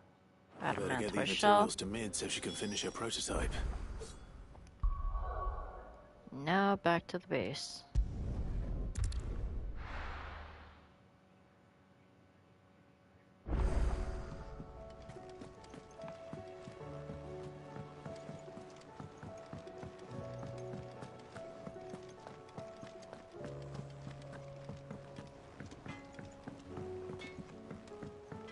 Say what you will, Lady Karen has seen her.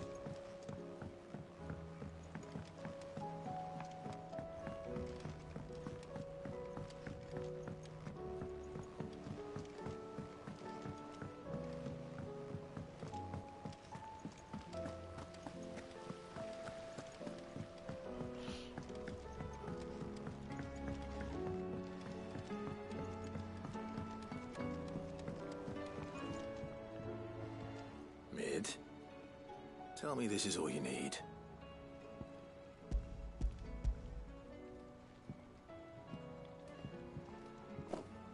Aw, you make it sound like I asked you to save the world or something. Tell me this is all you need. It's most of what I need. After you left, I went over the figures again, and I realised I'd forgotten a 1 and a 0. And a cogwheel. Just a tiny one. Though, that's the problem. Gears that small are a bastard to make, and I may have lost the one Blackthorn spent a fortnight toiling over. Wait. The children. When they took apart your scales, there was a tiny brass gear. Now that I think about it, they didn't use it. when we put the scales back together. The young'uns? But why would the... You know what? I don't want to know. I'll keep working on the model. You go and find that cog.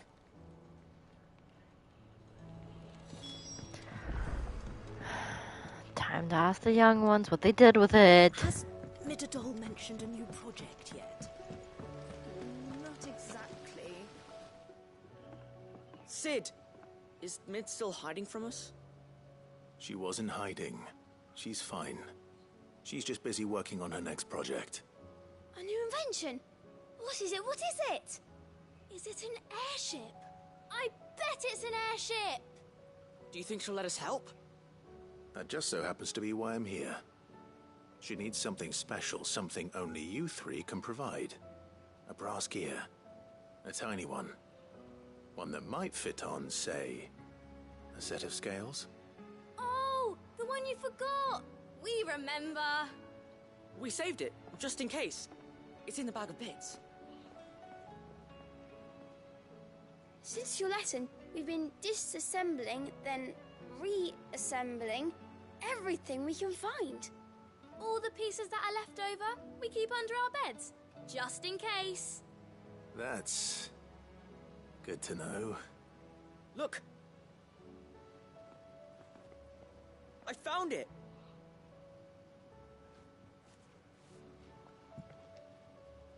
Is that all? Just the gear?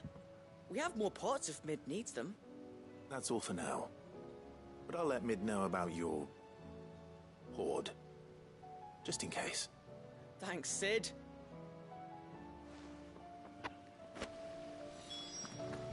Well, at least they had it, and they kept it somewhere safe.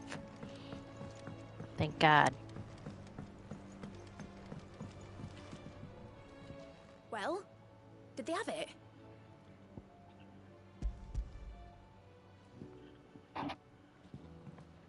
They did. And they kept it somewhere nice and safe. Will it work? Will it work? He's perfect! You're a genius, Clive. What exactly are you going to use it for? Only the most important job of all. The wings aren't going to move on their own. But with the right cog in the right place... Well, you just wait and see.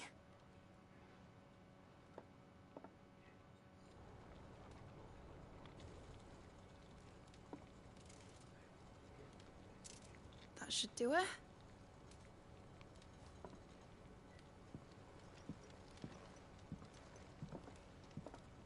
Here goes nothing.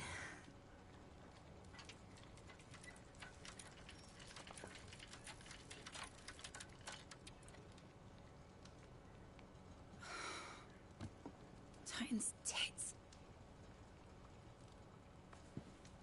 It wasn't supposed to fly, was it? Of course it was supposed to fly. Wouldn't be much of an airship if it didn't. Honestly, these bloody engines are driving me mad. I was so sure this would be the day she soared. The Mithril engine was made to make dreams come true. But maybe this is one dream the world's better off without.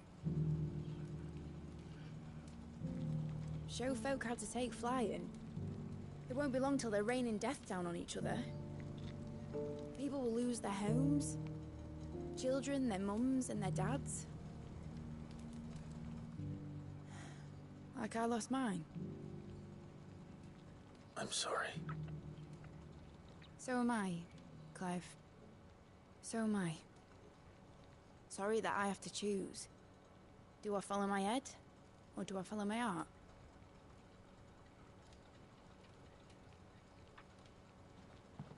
Good question. The first time I stood on the deck of your ship, felt the wind in my hair. It was like I was flying. But imagine how it would feel to actually do it. My dad always said there were two ways of living life. Chasing a dream or shuffling to your grave. And he were right. Right about a lot of things. Not that I like to admit it.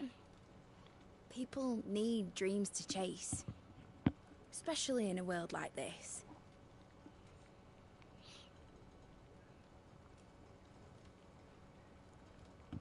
Right. When this is over, I'm gonna take all my mithril engines to Zemeckis and sling them over the edge. I won't have my dream end up turning into someone else's nightmare. But all that hard work... All that hard work will not be used for war, Jamie. But it ain't like it'll be gone. Tell me, Clive, have you ever been on a treasure hunt? Not since Joshua and I were boys. Why do you ask? Because I'm gonna bury the engine schematics and leave behind a little riddle telling people where to find them. A really hard one, so that only the most dedicated dreamers will ever be able to work it out.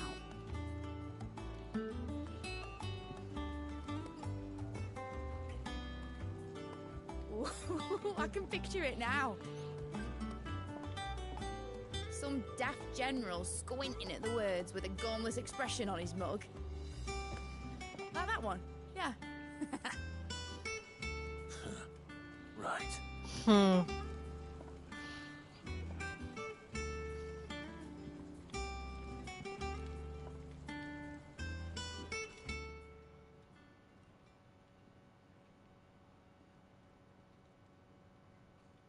Of course, if I'm putting this engine at the end of a treasure hunt, I'll still need to make it a treasure worth hunting for.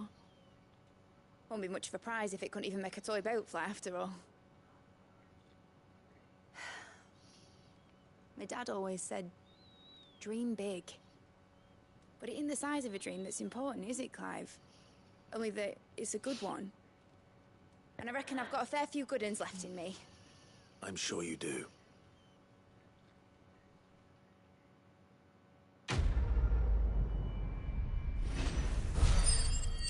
Aiming high. Mid. There's just something about you that I like.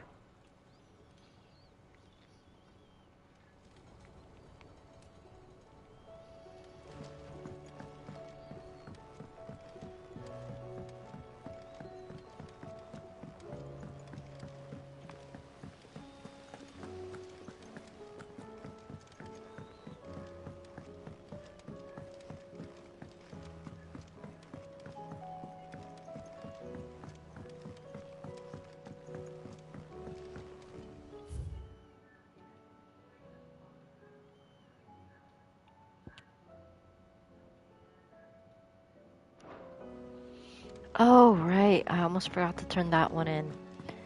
Hold on.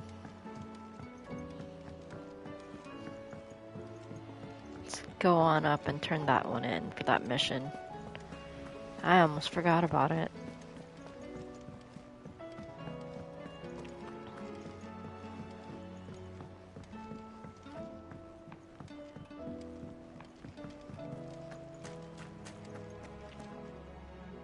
I hear that you traveled to Ash, Sid.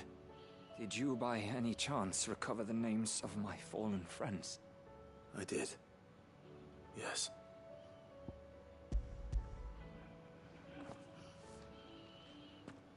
If I may, the bearer registry.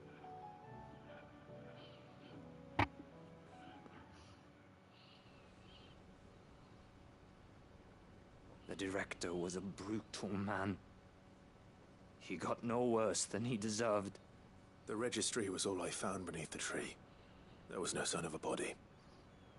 Nor any record of what happened to the children after the orphanage closed. I pray that at least some of them survived.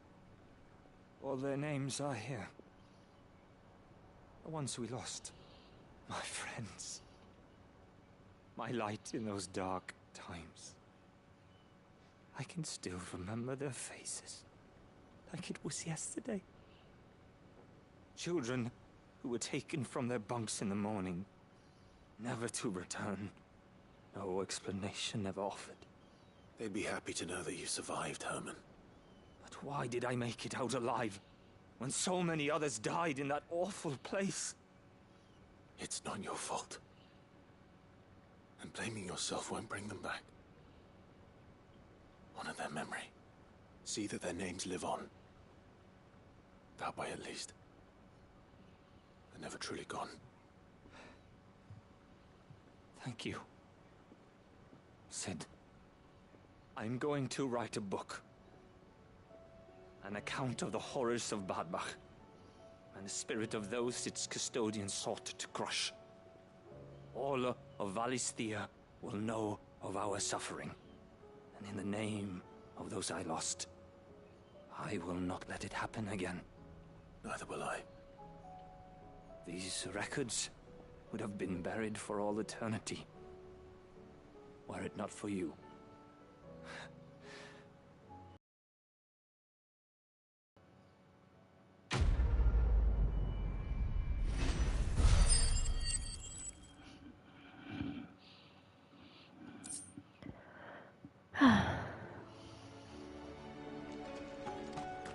There we go.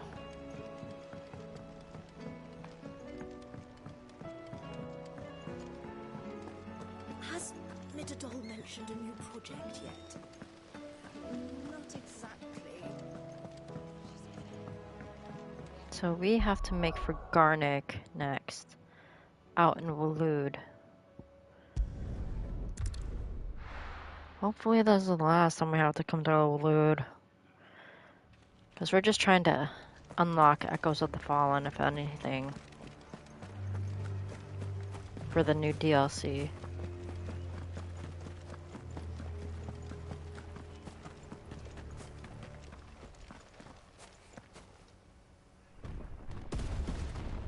Oh, what the... Why did I run into this? Why did I run into this? Oh no. Royalist guard dogs. Quite a specimen of this too. Well done, Torgal.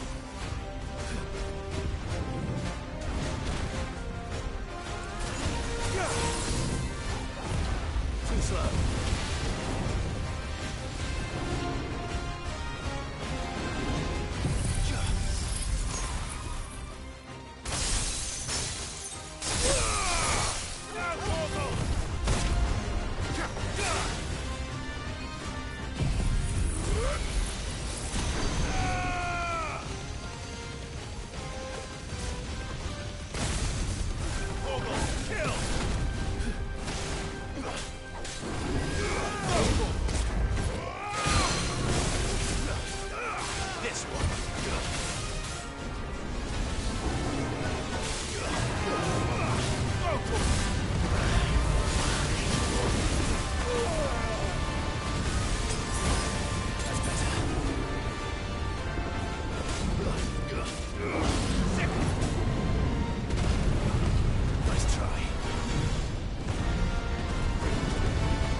Oh god.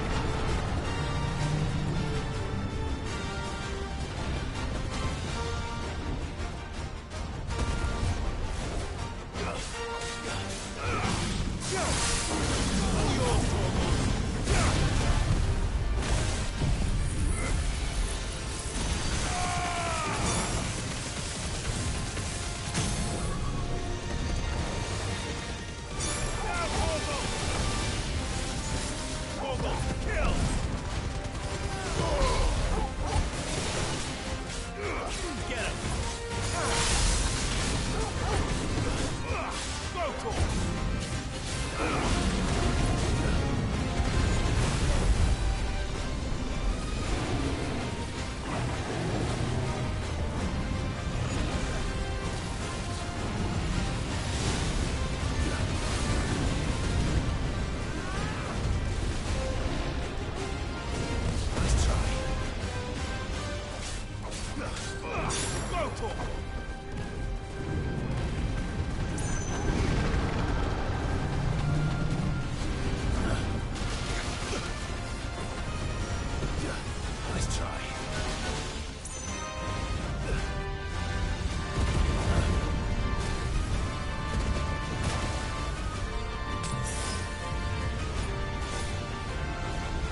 slow.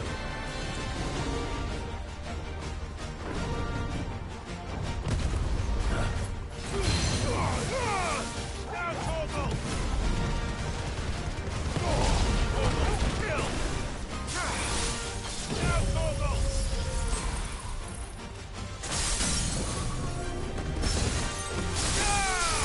Torgal, kill!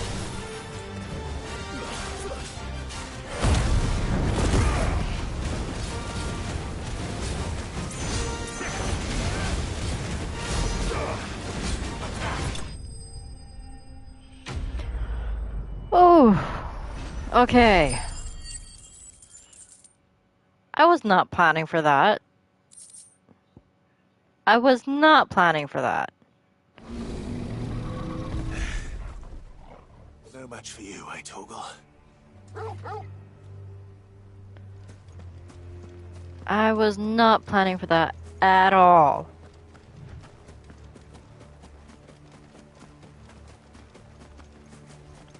But at least at least the job's done. Oh.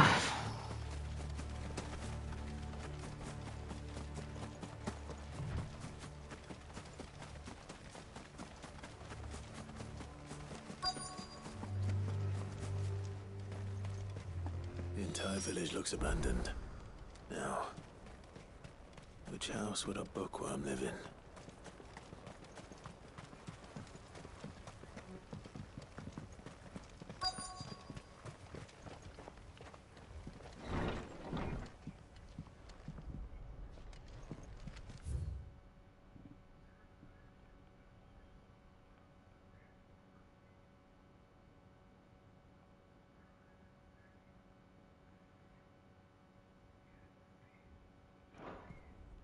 This is a Royal Army logbook. Did he take this from the local barracks?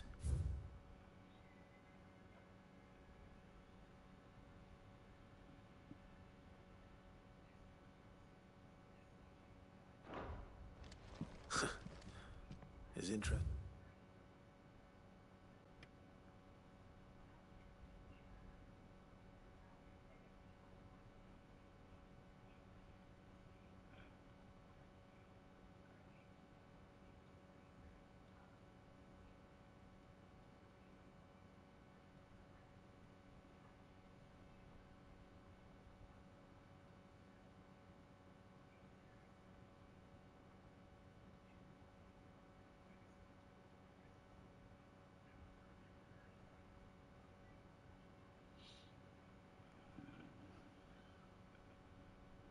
Muggles are the stuff of legend.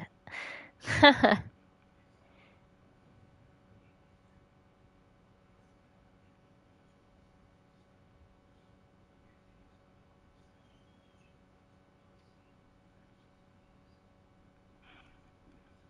was certainly varied.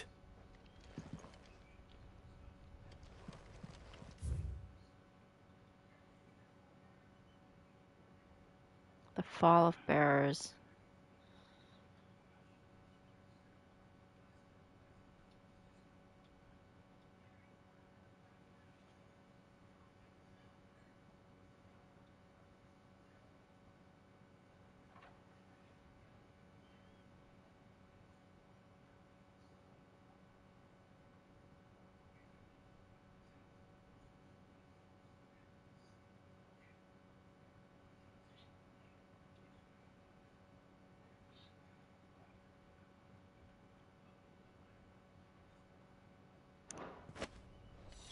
This is it. But if what it says is true, I need to get this back to the hideaway.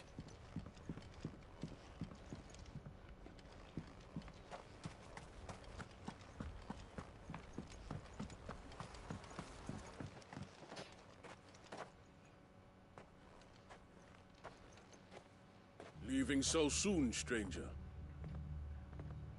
We've been watching you. From a distance, so to speak. Subtle. I know who you are. Then we need not waste time on introductions. Hand me the book. Leave it in our care and return to your life. Your care? Do you mean to burn it or bury it? That is not my decision to make. But by one means or another, its contents shall be removed from the common record. Then I'll have to politely refuse. I won't let you erase our history. Then we find ourselves at an impasse. Very well. The book can just as easily be pried from your dead hand. Seriously. Let's see, shall we?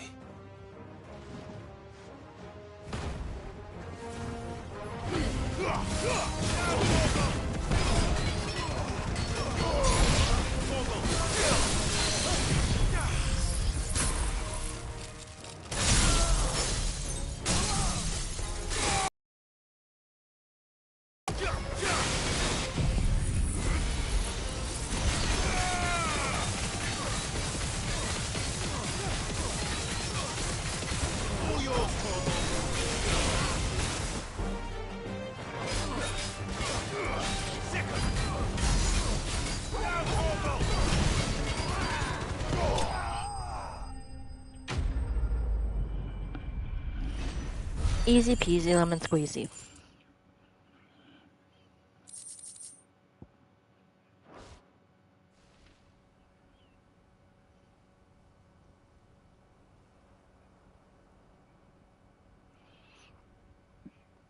Impressive. But we have other means. We shall claim the book yet. Why do you want it so badly anyway? It lays out in no uncertain terms the vanity and avarice of mankind. It tells the shameful history of the persecution and oppression of a gifted few by a giftless many. Would you say that this interpretation was correct? I don't know. You don't know. Your sword may be sharp, but your wits are dull. So let me answer for you. There is no correct interpretation of history. That a series of events took place may be proved beyond a doubt. But there can be no single, immutable explanation as to why they came to pass. It is a question of numbers and of belief. If enough people believe that a set of events occurred for a reason, that belief becomes the truth. So you're trying to control the truth? We are trying to protect people from themselves, from knowledge that would bring them naught but pain. That is all. You may keep the book, for now. The world is small. We shall meet again. Until then. Wait! Damn it. Let's get this back to Vivian. Perhaps she can explain what that was all about.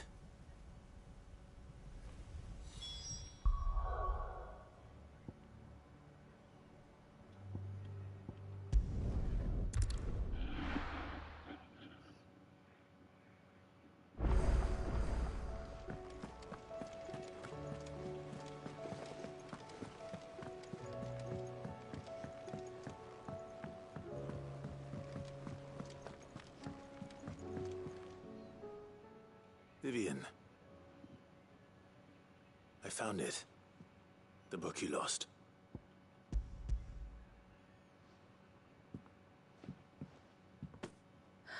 You found it. Thank you, Clive.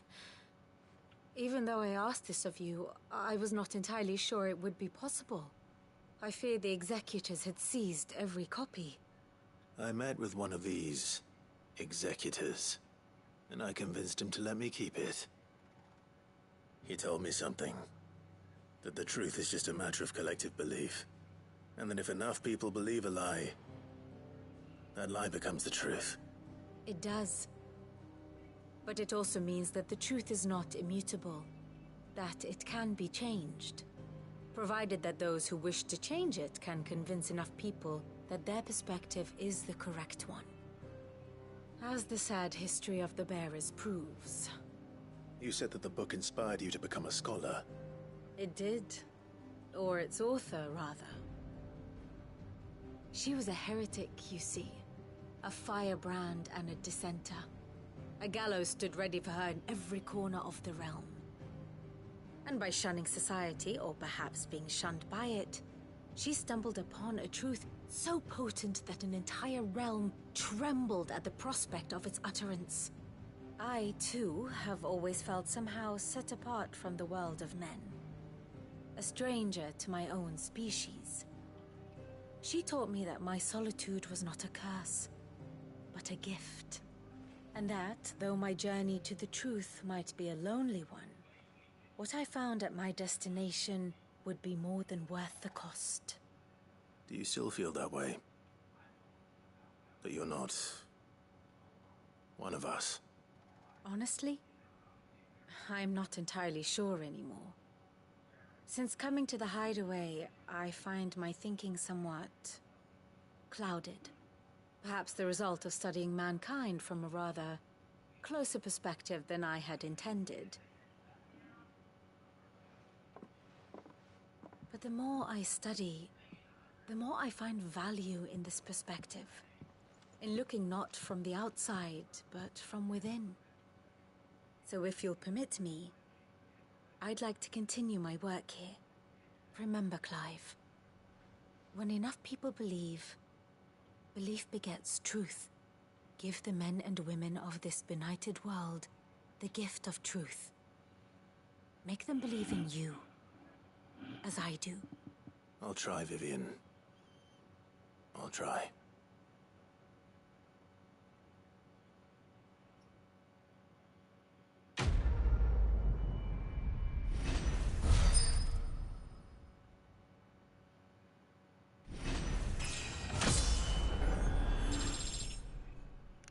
Sweet. Level up.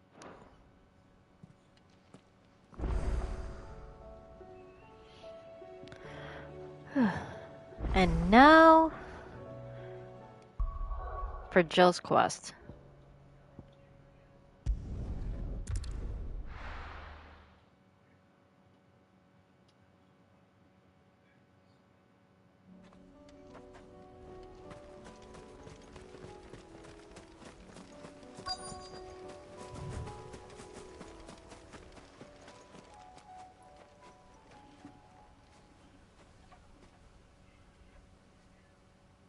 This is the place, but... I'm sorry, Clive.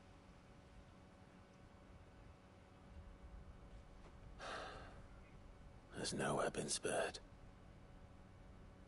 What do we do now? We keep looking. Man's Hill cannot be the only place where snow daisies grow. Perhaps, but... it's the only place I know of. Knew of. Then why not ask someone who might know of another? Someone at the backyard? To the Hideaway, then.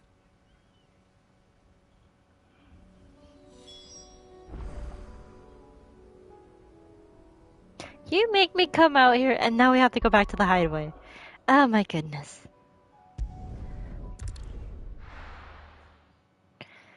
Alright. Let's hope one of the gardeners knows where to find snow daisies.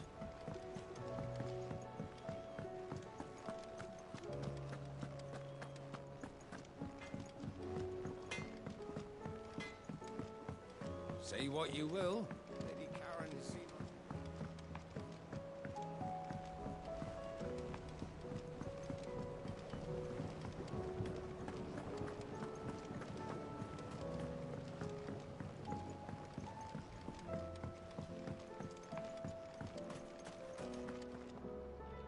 Oh. What brings you down from the heavens, Sid? I need your advice. Joshua and I are looking for a place where snow daisies grow. Preferably in abundance. Snow daisies. Then you'll want somewhere not too hot and not too cold. And where the winds are strong enough to carry the seeds. I reckon Man's Hill would be a good place to start. There in the Royal Meadows, perhaps? Both have similar climbs and the right elevation. If the Blight hasn't claimed them yet. Right. Thank you. But we were just there at Man's Hill. You learn where we might find our flowers. The gardener here mentioned the royal meadows in Sambrak. Ah, the fields beyond Northreach. Well, if that's the case, then Yote was right. I recalled that she kept a record of our travels, you see. So I asked her if she'd perhaps noted anywhere that snow daisies grew, and she mentioned Oilefeist Bay. Whose shores border the meadows. Off we go then.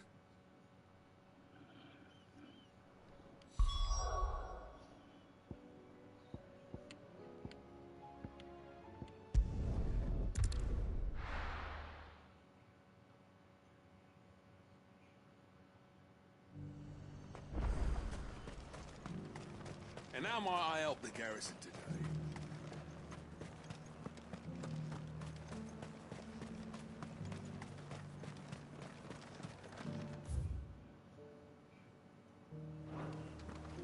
So we have to go through the town.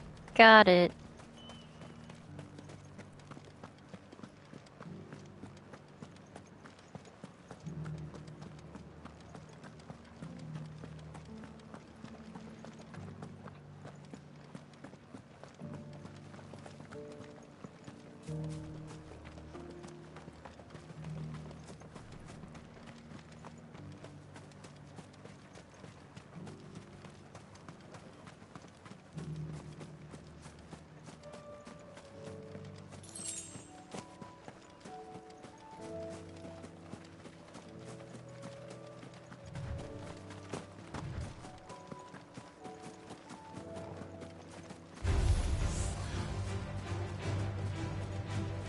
The meadows are vast. Where do we even start? Yote mentioned the coastline. We can start there.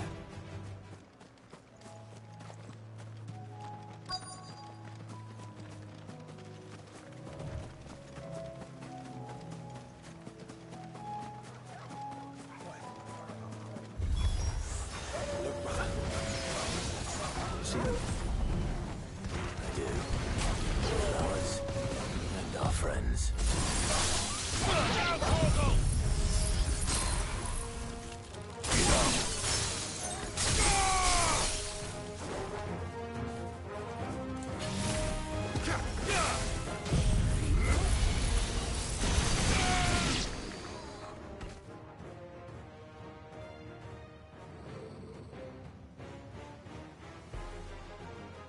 What do you see, boy?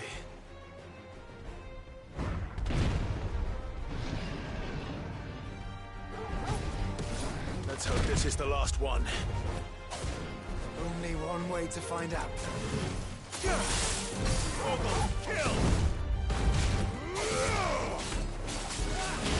Get him!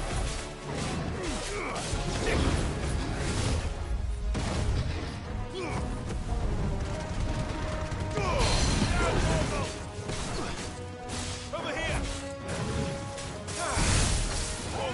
Kill!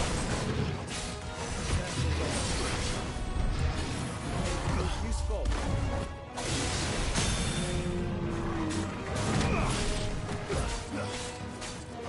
Get him! Sick him! All yours, Torgal!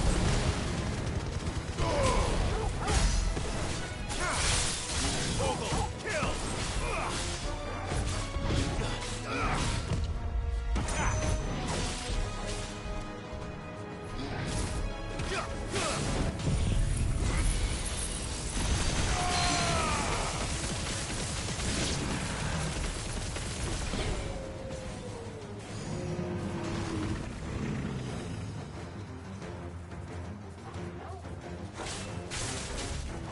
Sick him!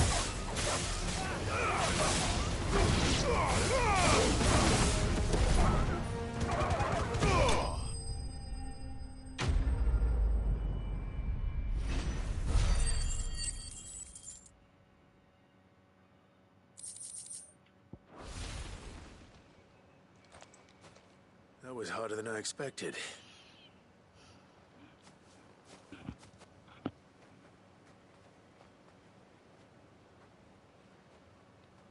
But found her.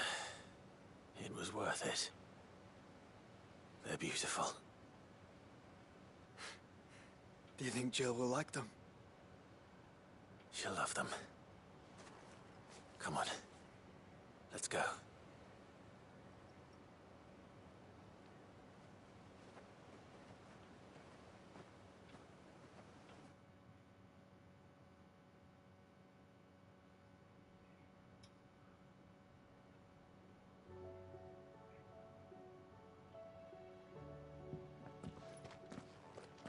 It appears my work is done. The rest, as they say, is up to you. Well, you and the skies. We wouldn't want another thunderstorm now, would we?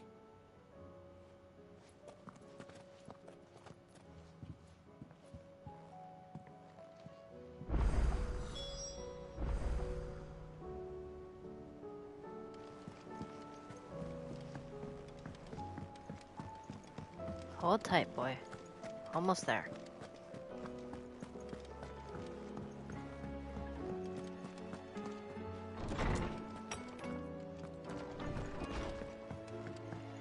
And we got more stuff.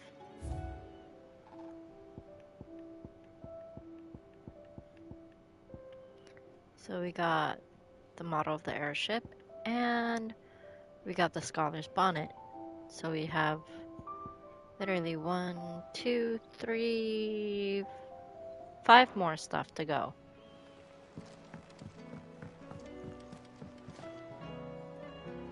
Jill, there's something I'd like to show you.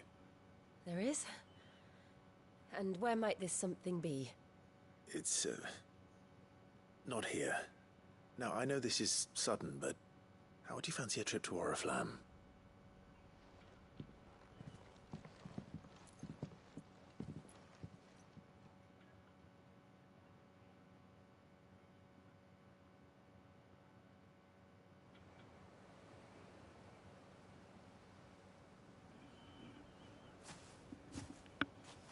There are so many. This is what you wanted to show me.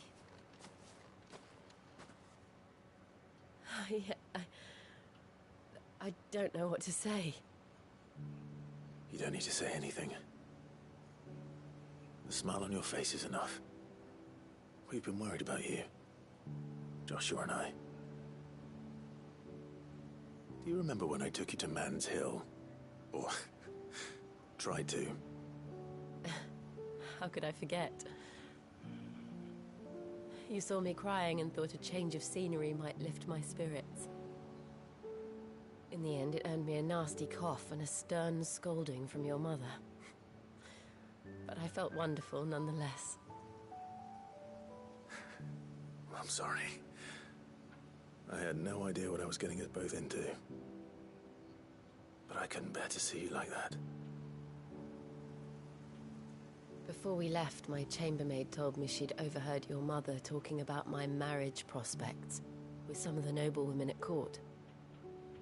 They were debating whether it would be more profitable to marry me off to one of the high houses instead of saving me for the ducal line. No one thought to ask me what I wanted. I was nothing to them.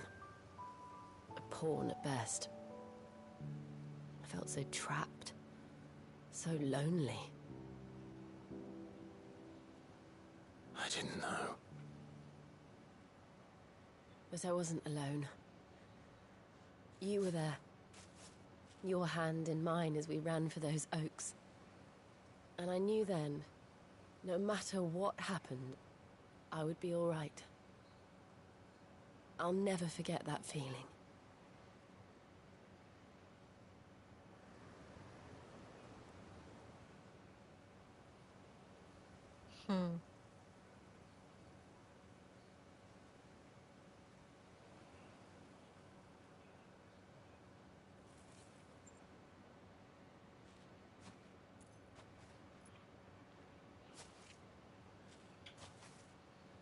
Before we broke camp, the morning after the storm,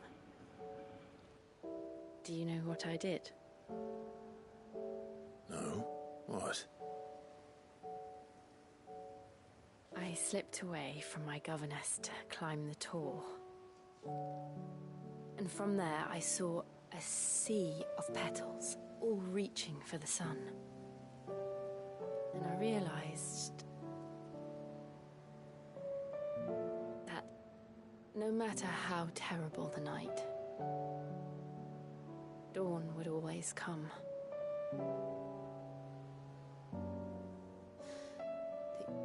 That you would always come for me. And you have. Again and again.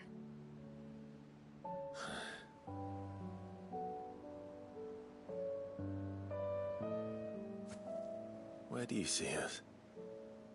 When all this is over?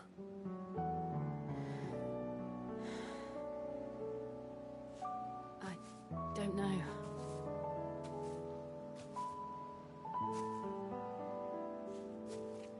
Not here, though. I think I've outgrown the twins. After everything we've been through, the realm just seems so small. I'll need some space to spread my wings. Then that's what you'll have. And I'll stop at nothing to see that you do.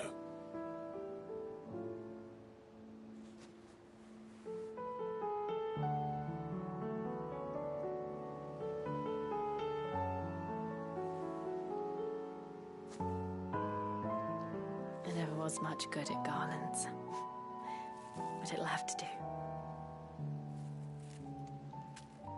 I'll treasure it forever. Thank you, Clive. For this, the flowers, for everything. It's exactly what I need. Oh, my treasure.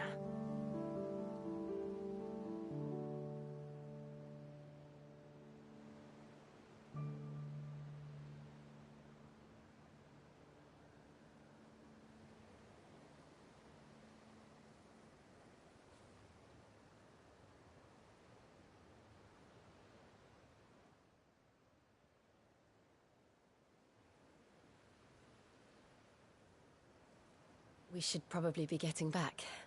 I expect the others are wondering where we are. You're right. There's still much to do. And we'll do it together.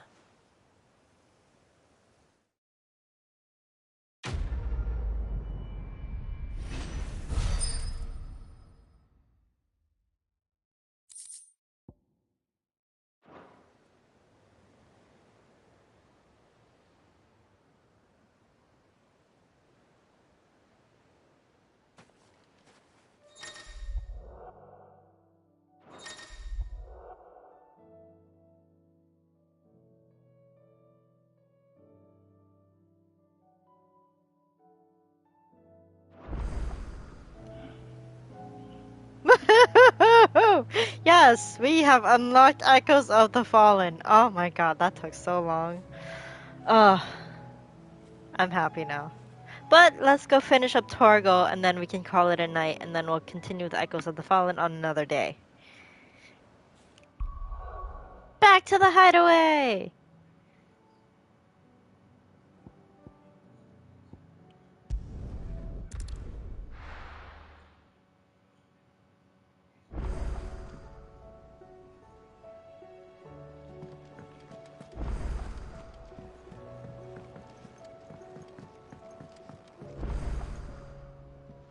All right, Torgal. Where are you taking me? I'm going to need a little bit more than that, boy. Do you have a better hint for me? Unless you've already given me one. Back on the rear deck, you were looking west, toward Roseiryu.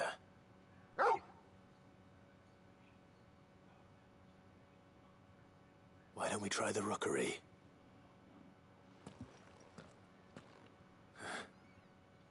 I haven't been to the island in almost 20 years.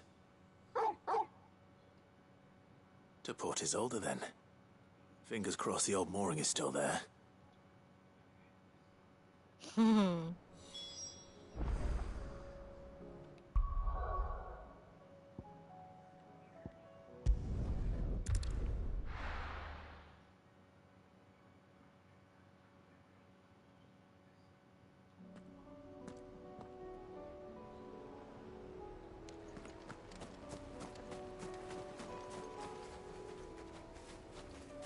Okay, both Joshua and Joe are here.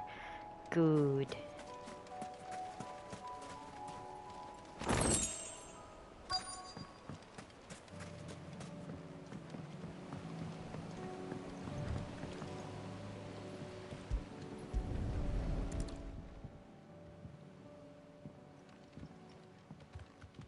It's still here.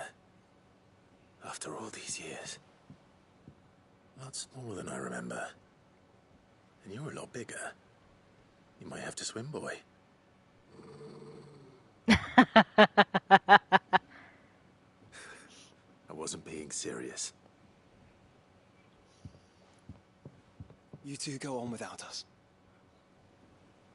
We'll be waiting here. Thank you. We won't be long. All right. Hop in, boy.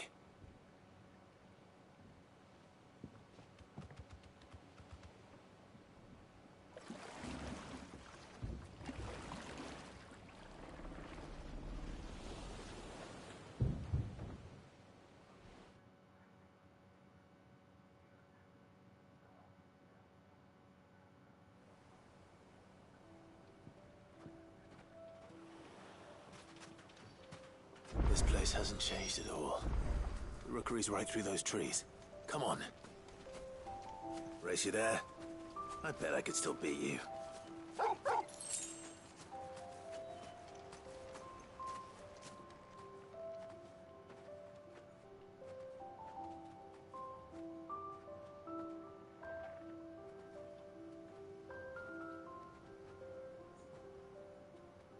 Here we are. This was our hideaway. Wasn't it, Torgal?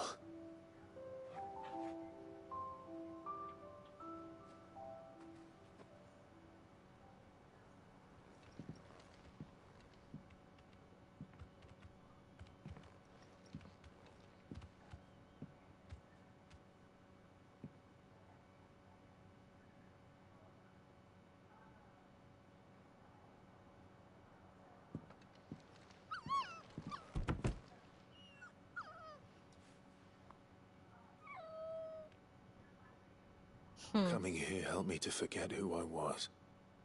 Or wasn't. Prince, shield. Son his mother could love. Had I been any one of those things? Perhaps.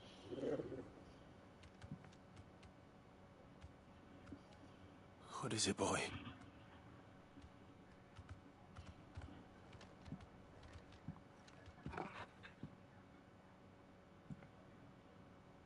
This is all from the castle. In Phoenix Gate. Did you bring these here?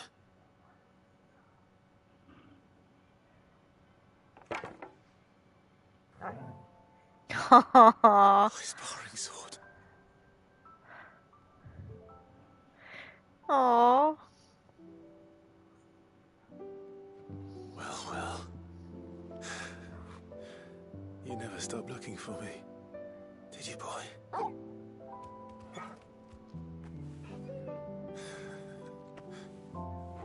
Thank you, Torgal. For never giving up. For never forgetting.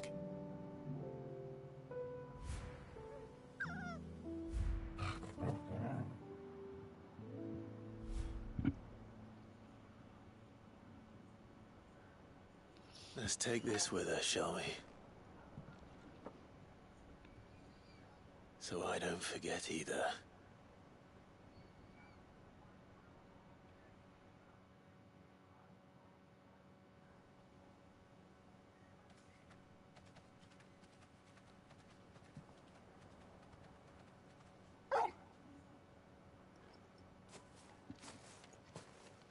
That's not the way back to the boat, Torgal. All right. I'm coming.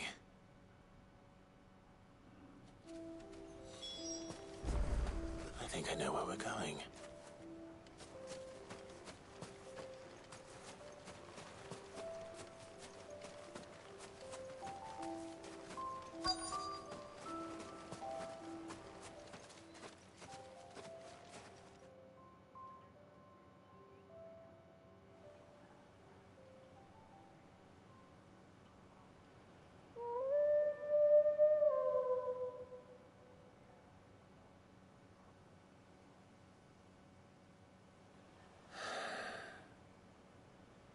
People always talk about the importance of putting the past behind you. But without it, we wouldn't be who we are today. And we certainly couldn't steer our way to a better tomorrow. Come on, Torgal. Let's go home.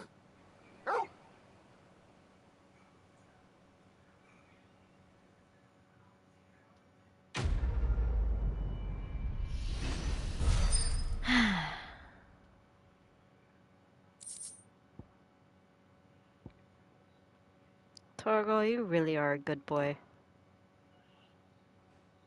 Never giving up.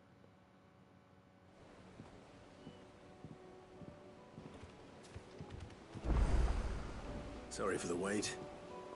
We're ready.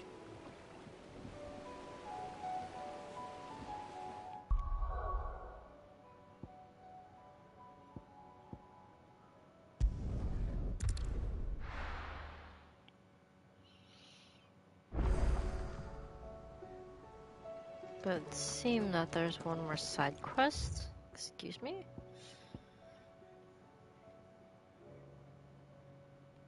That should have been all of them.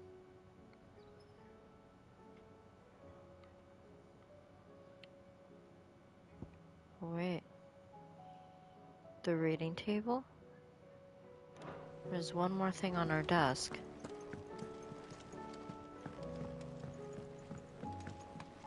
Why is there one more mission on the desk? What else did I miss?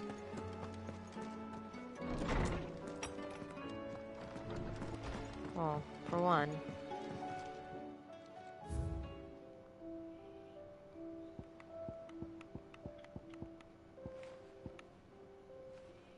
there's the Snow Daisy Garland. Now we have 3 items left. And there's the charred sparring sword. Ah, Torgal.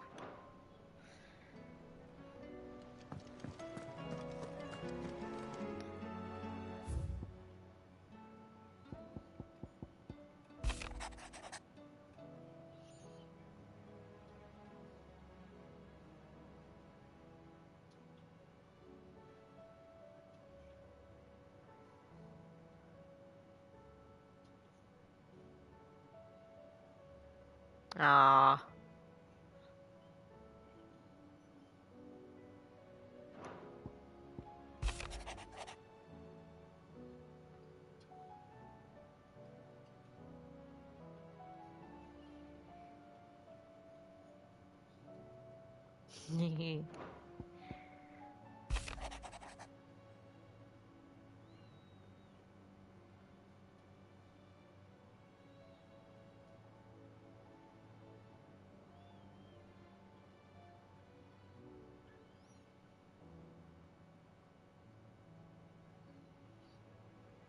Hmm.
Thanks, Nan.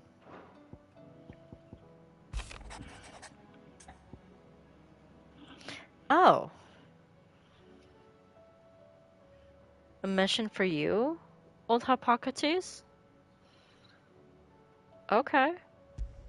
I did not expect that. It's usually me making demands of Hippocrates. I wonder what this is about.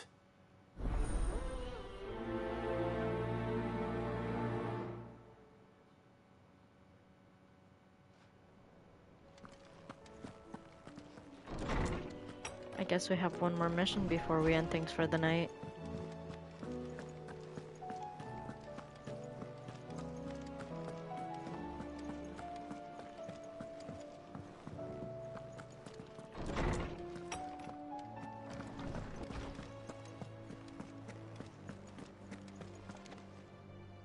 Lawsman Hippocrates.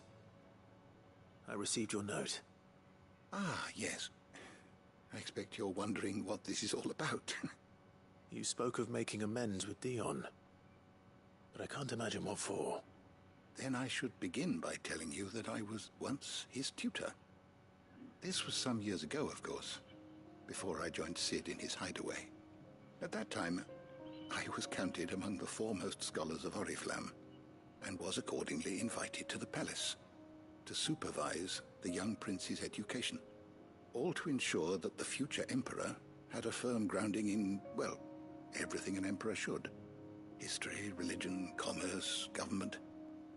Alas, our time together was cut short when Dion left to join the Dragoons, his studies no longer being deemed necessary. I had not expected to meet with him again, least of all here. Have you spoken with him? No, I have yet to find the right moment. His Highness always seems so preoccupied, especially when alone. I would not wish to disturb his ruminations with idle words of greeting, not when I know he dwells upon the evil Ultima had him commit in the Dominion. The guilt weighs heavily on him, I know. But as you say, that was Ultima's doing. Surely you can't blame yourself. When I first met him, it was not guilt, but his people's expectations that weighed heavily upon him, and I did nothing to ease that burden. He bore it alone, until the day he could not bear it any longer. It is one of my greatest regrets that I only ever offered him my wisdom, when what he truly needed was friendship.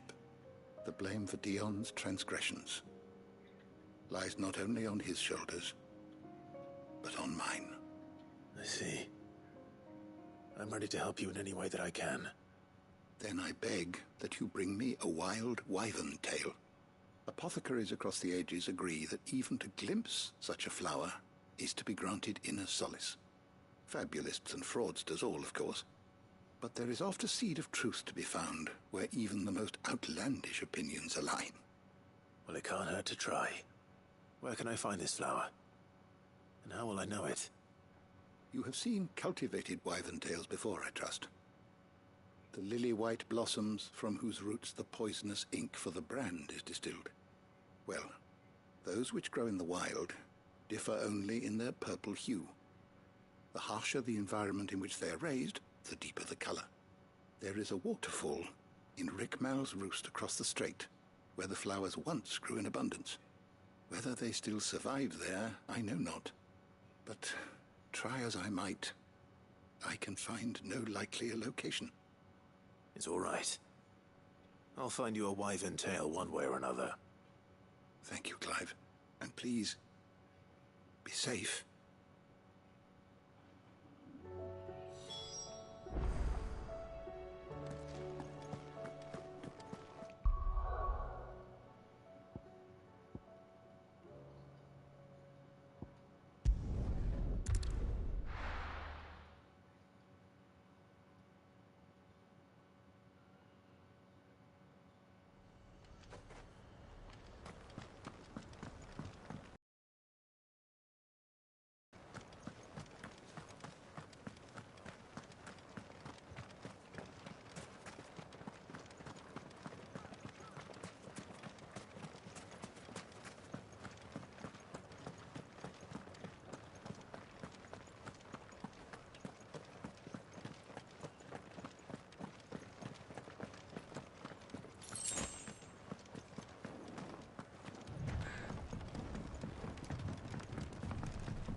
Seems this place has been flooded twice over.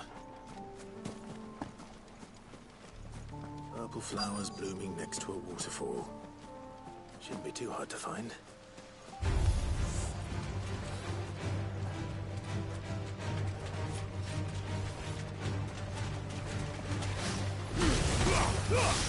All yours, Torgal! Now, Torgal!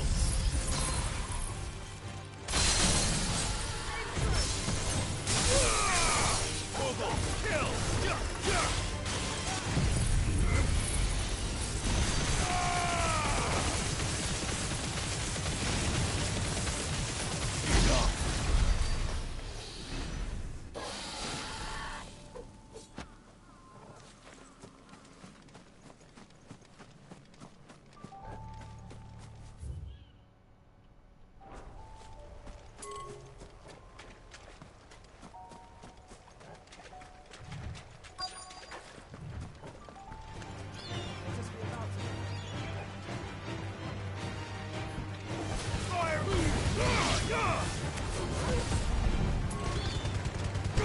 All yours, Torgal!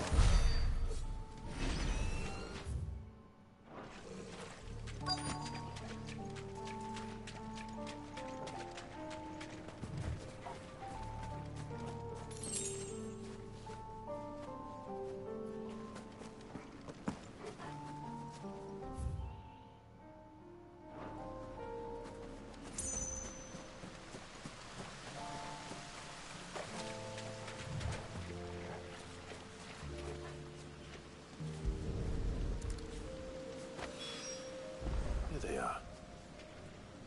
Might as well pick enough for a bunch, I suppose.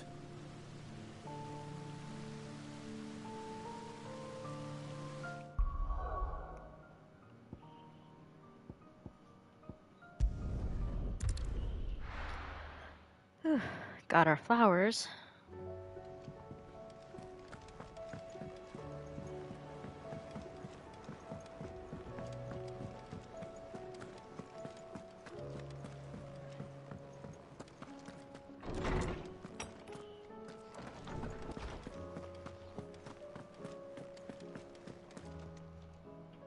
Oarsman, I found the flowers you were looking for. You did? I think I did.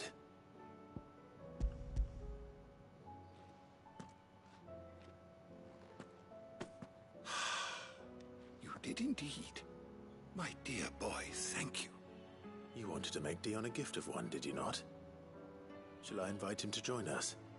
Oh, I don't... It's no trouble. I'll go and fetch him.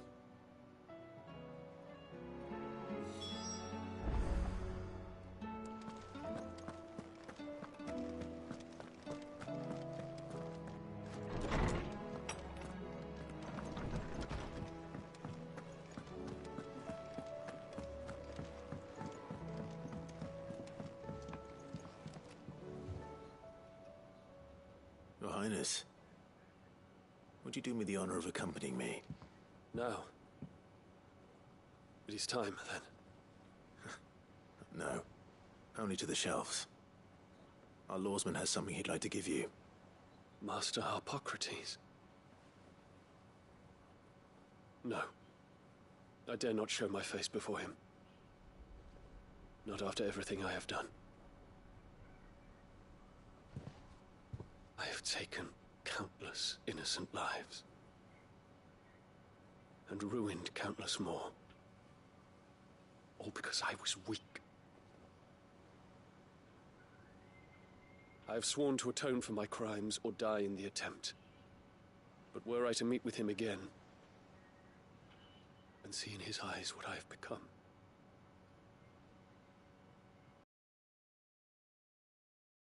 then that is all the more reason to do it. Test your resolve. Prove to yourself, and to him, how strong it truly is.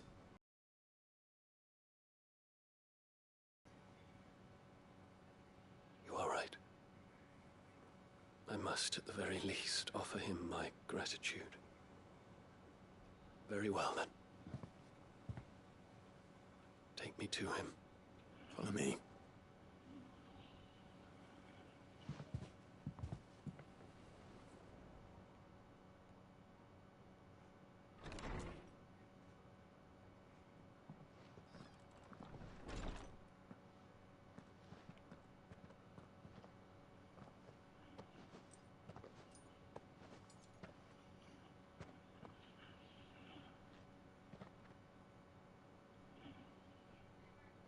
Even now, I hesitate to approach him. What must he think of me? You'd be surprised.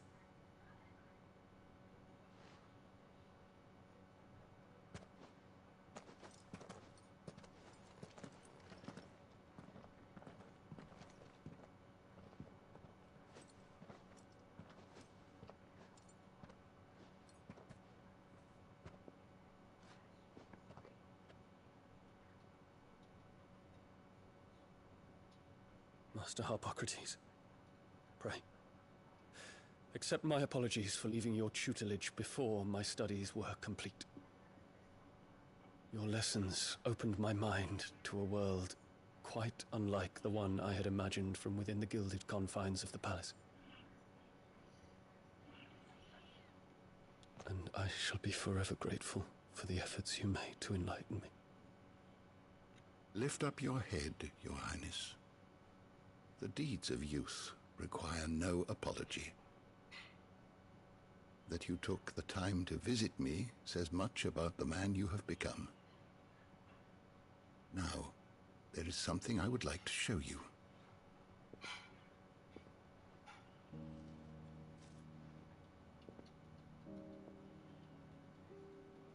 Is that a wyvern tail? The color is unfamiliar to me. Because it is unique to those found in the wild. Something in the harsh environments in which they grow lends them this striking hue. Their roots are indistinguishable from those of their hothouse cousins, but once they bloom, the difference is immediately apparent. In this flower, I see you, Your Highness. Its roots were the roots of a wyvern tail, with all that implies. But they do not define it, just as yours do not define you. I want you to have it, that it might remind you of this truth.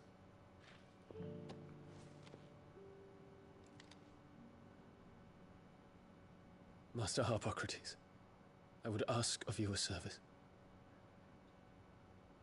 Keep your gift until I have fulfilled my duty to the realm, for only then shall I be deserving of it.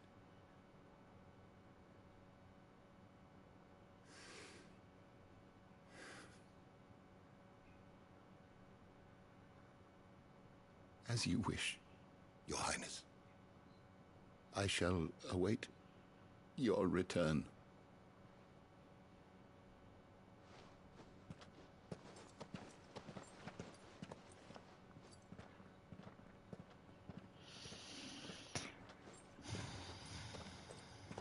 Our roots do not define us. No wonder my stepmother didn't like him. For reuniting me with memories I had thought long lost.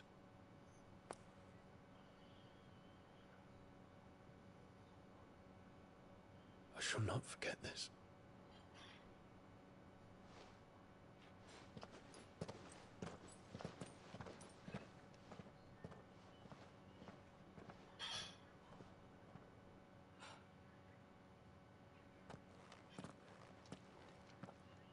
Thank you, Clive. Were it not for you, I fear I might never have found the right moment to speak with him. Not to mention the wyvern tales. I shall plant their seeds, that I might not disappoint His Highness upon his return. I hope the soil in the hideaway is to their liking. Why, these flowers bloomed in the bleak, black wastes of Waloed. I'm sure Nigel's yard will suit them to a T.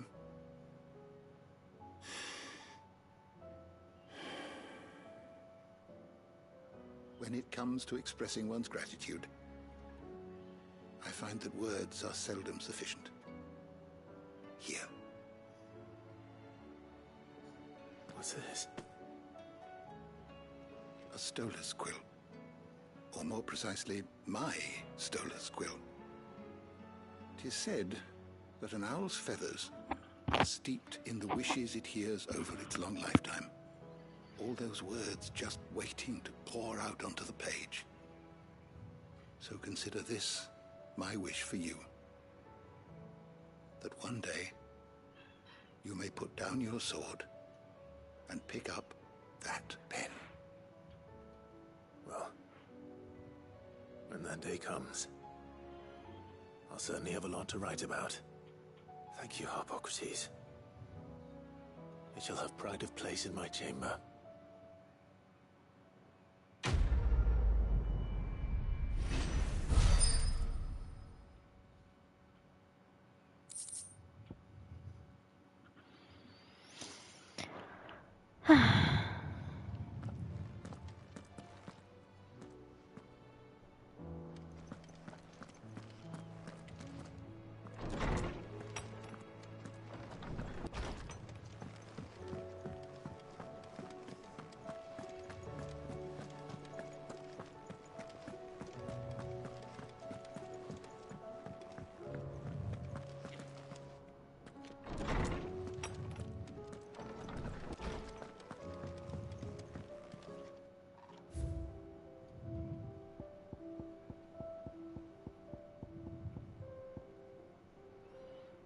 And there's the Stolas quill on the table. But where is the item that came from... the prince?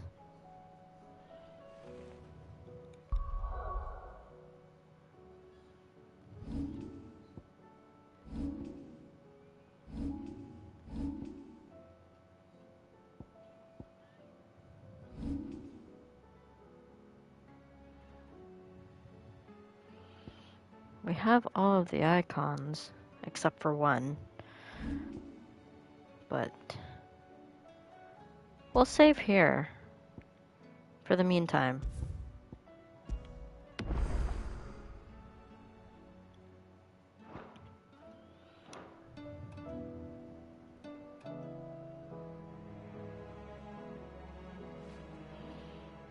But until the next time, friends. This is your host, Tremy Rose, aka Connie Cho, signing out for the night. We'll do Echoes of the Fallen on another day. Bye for now.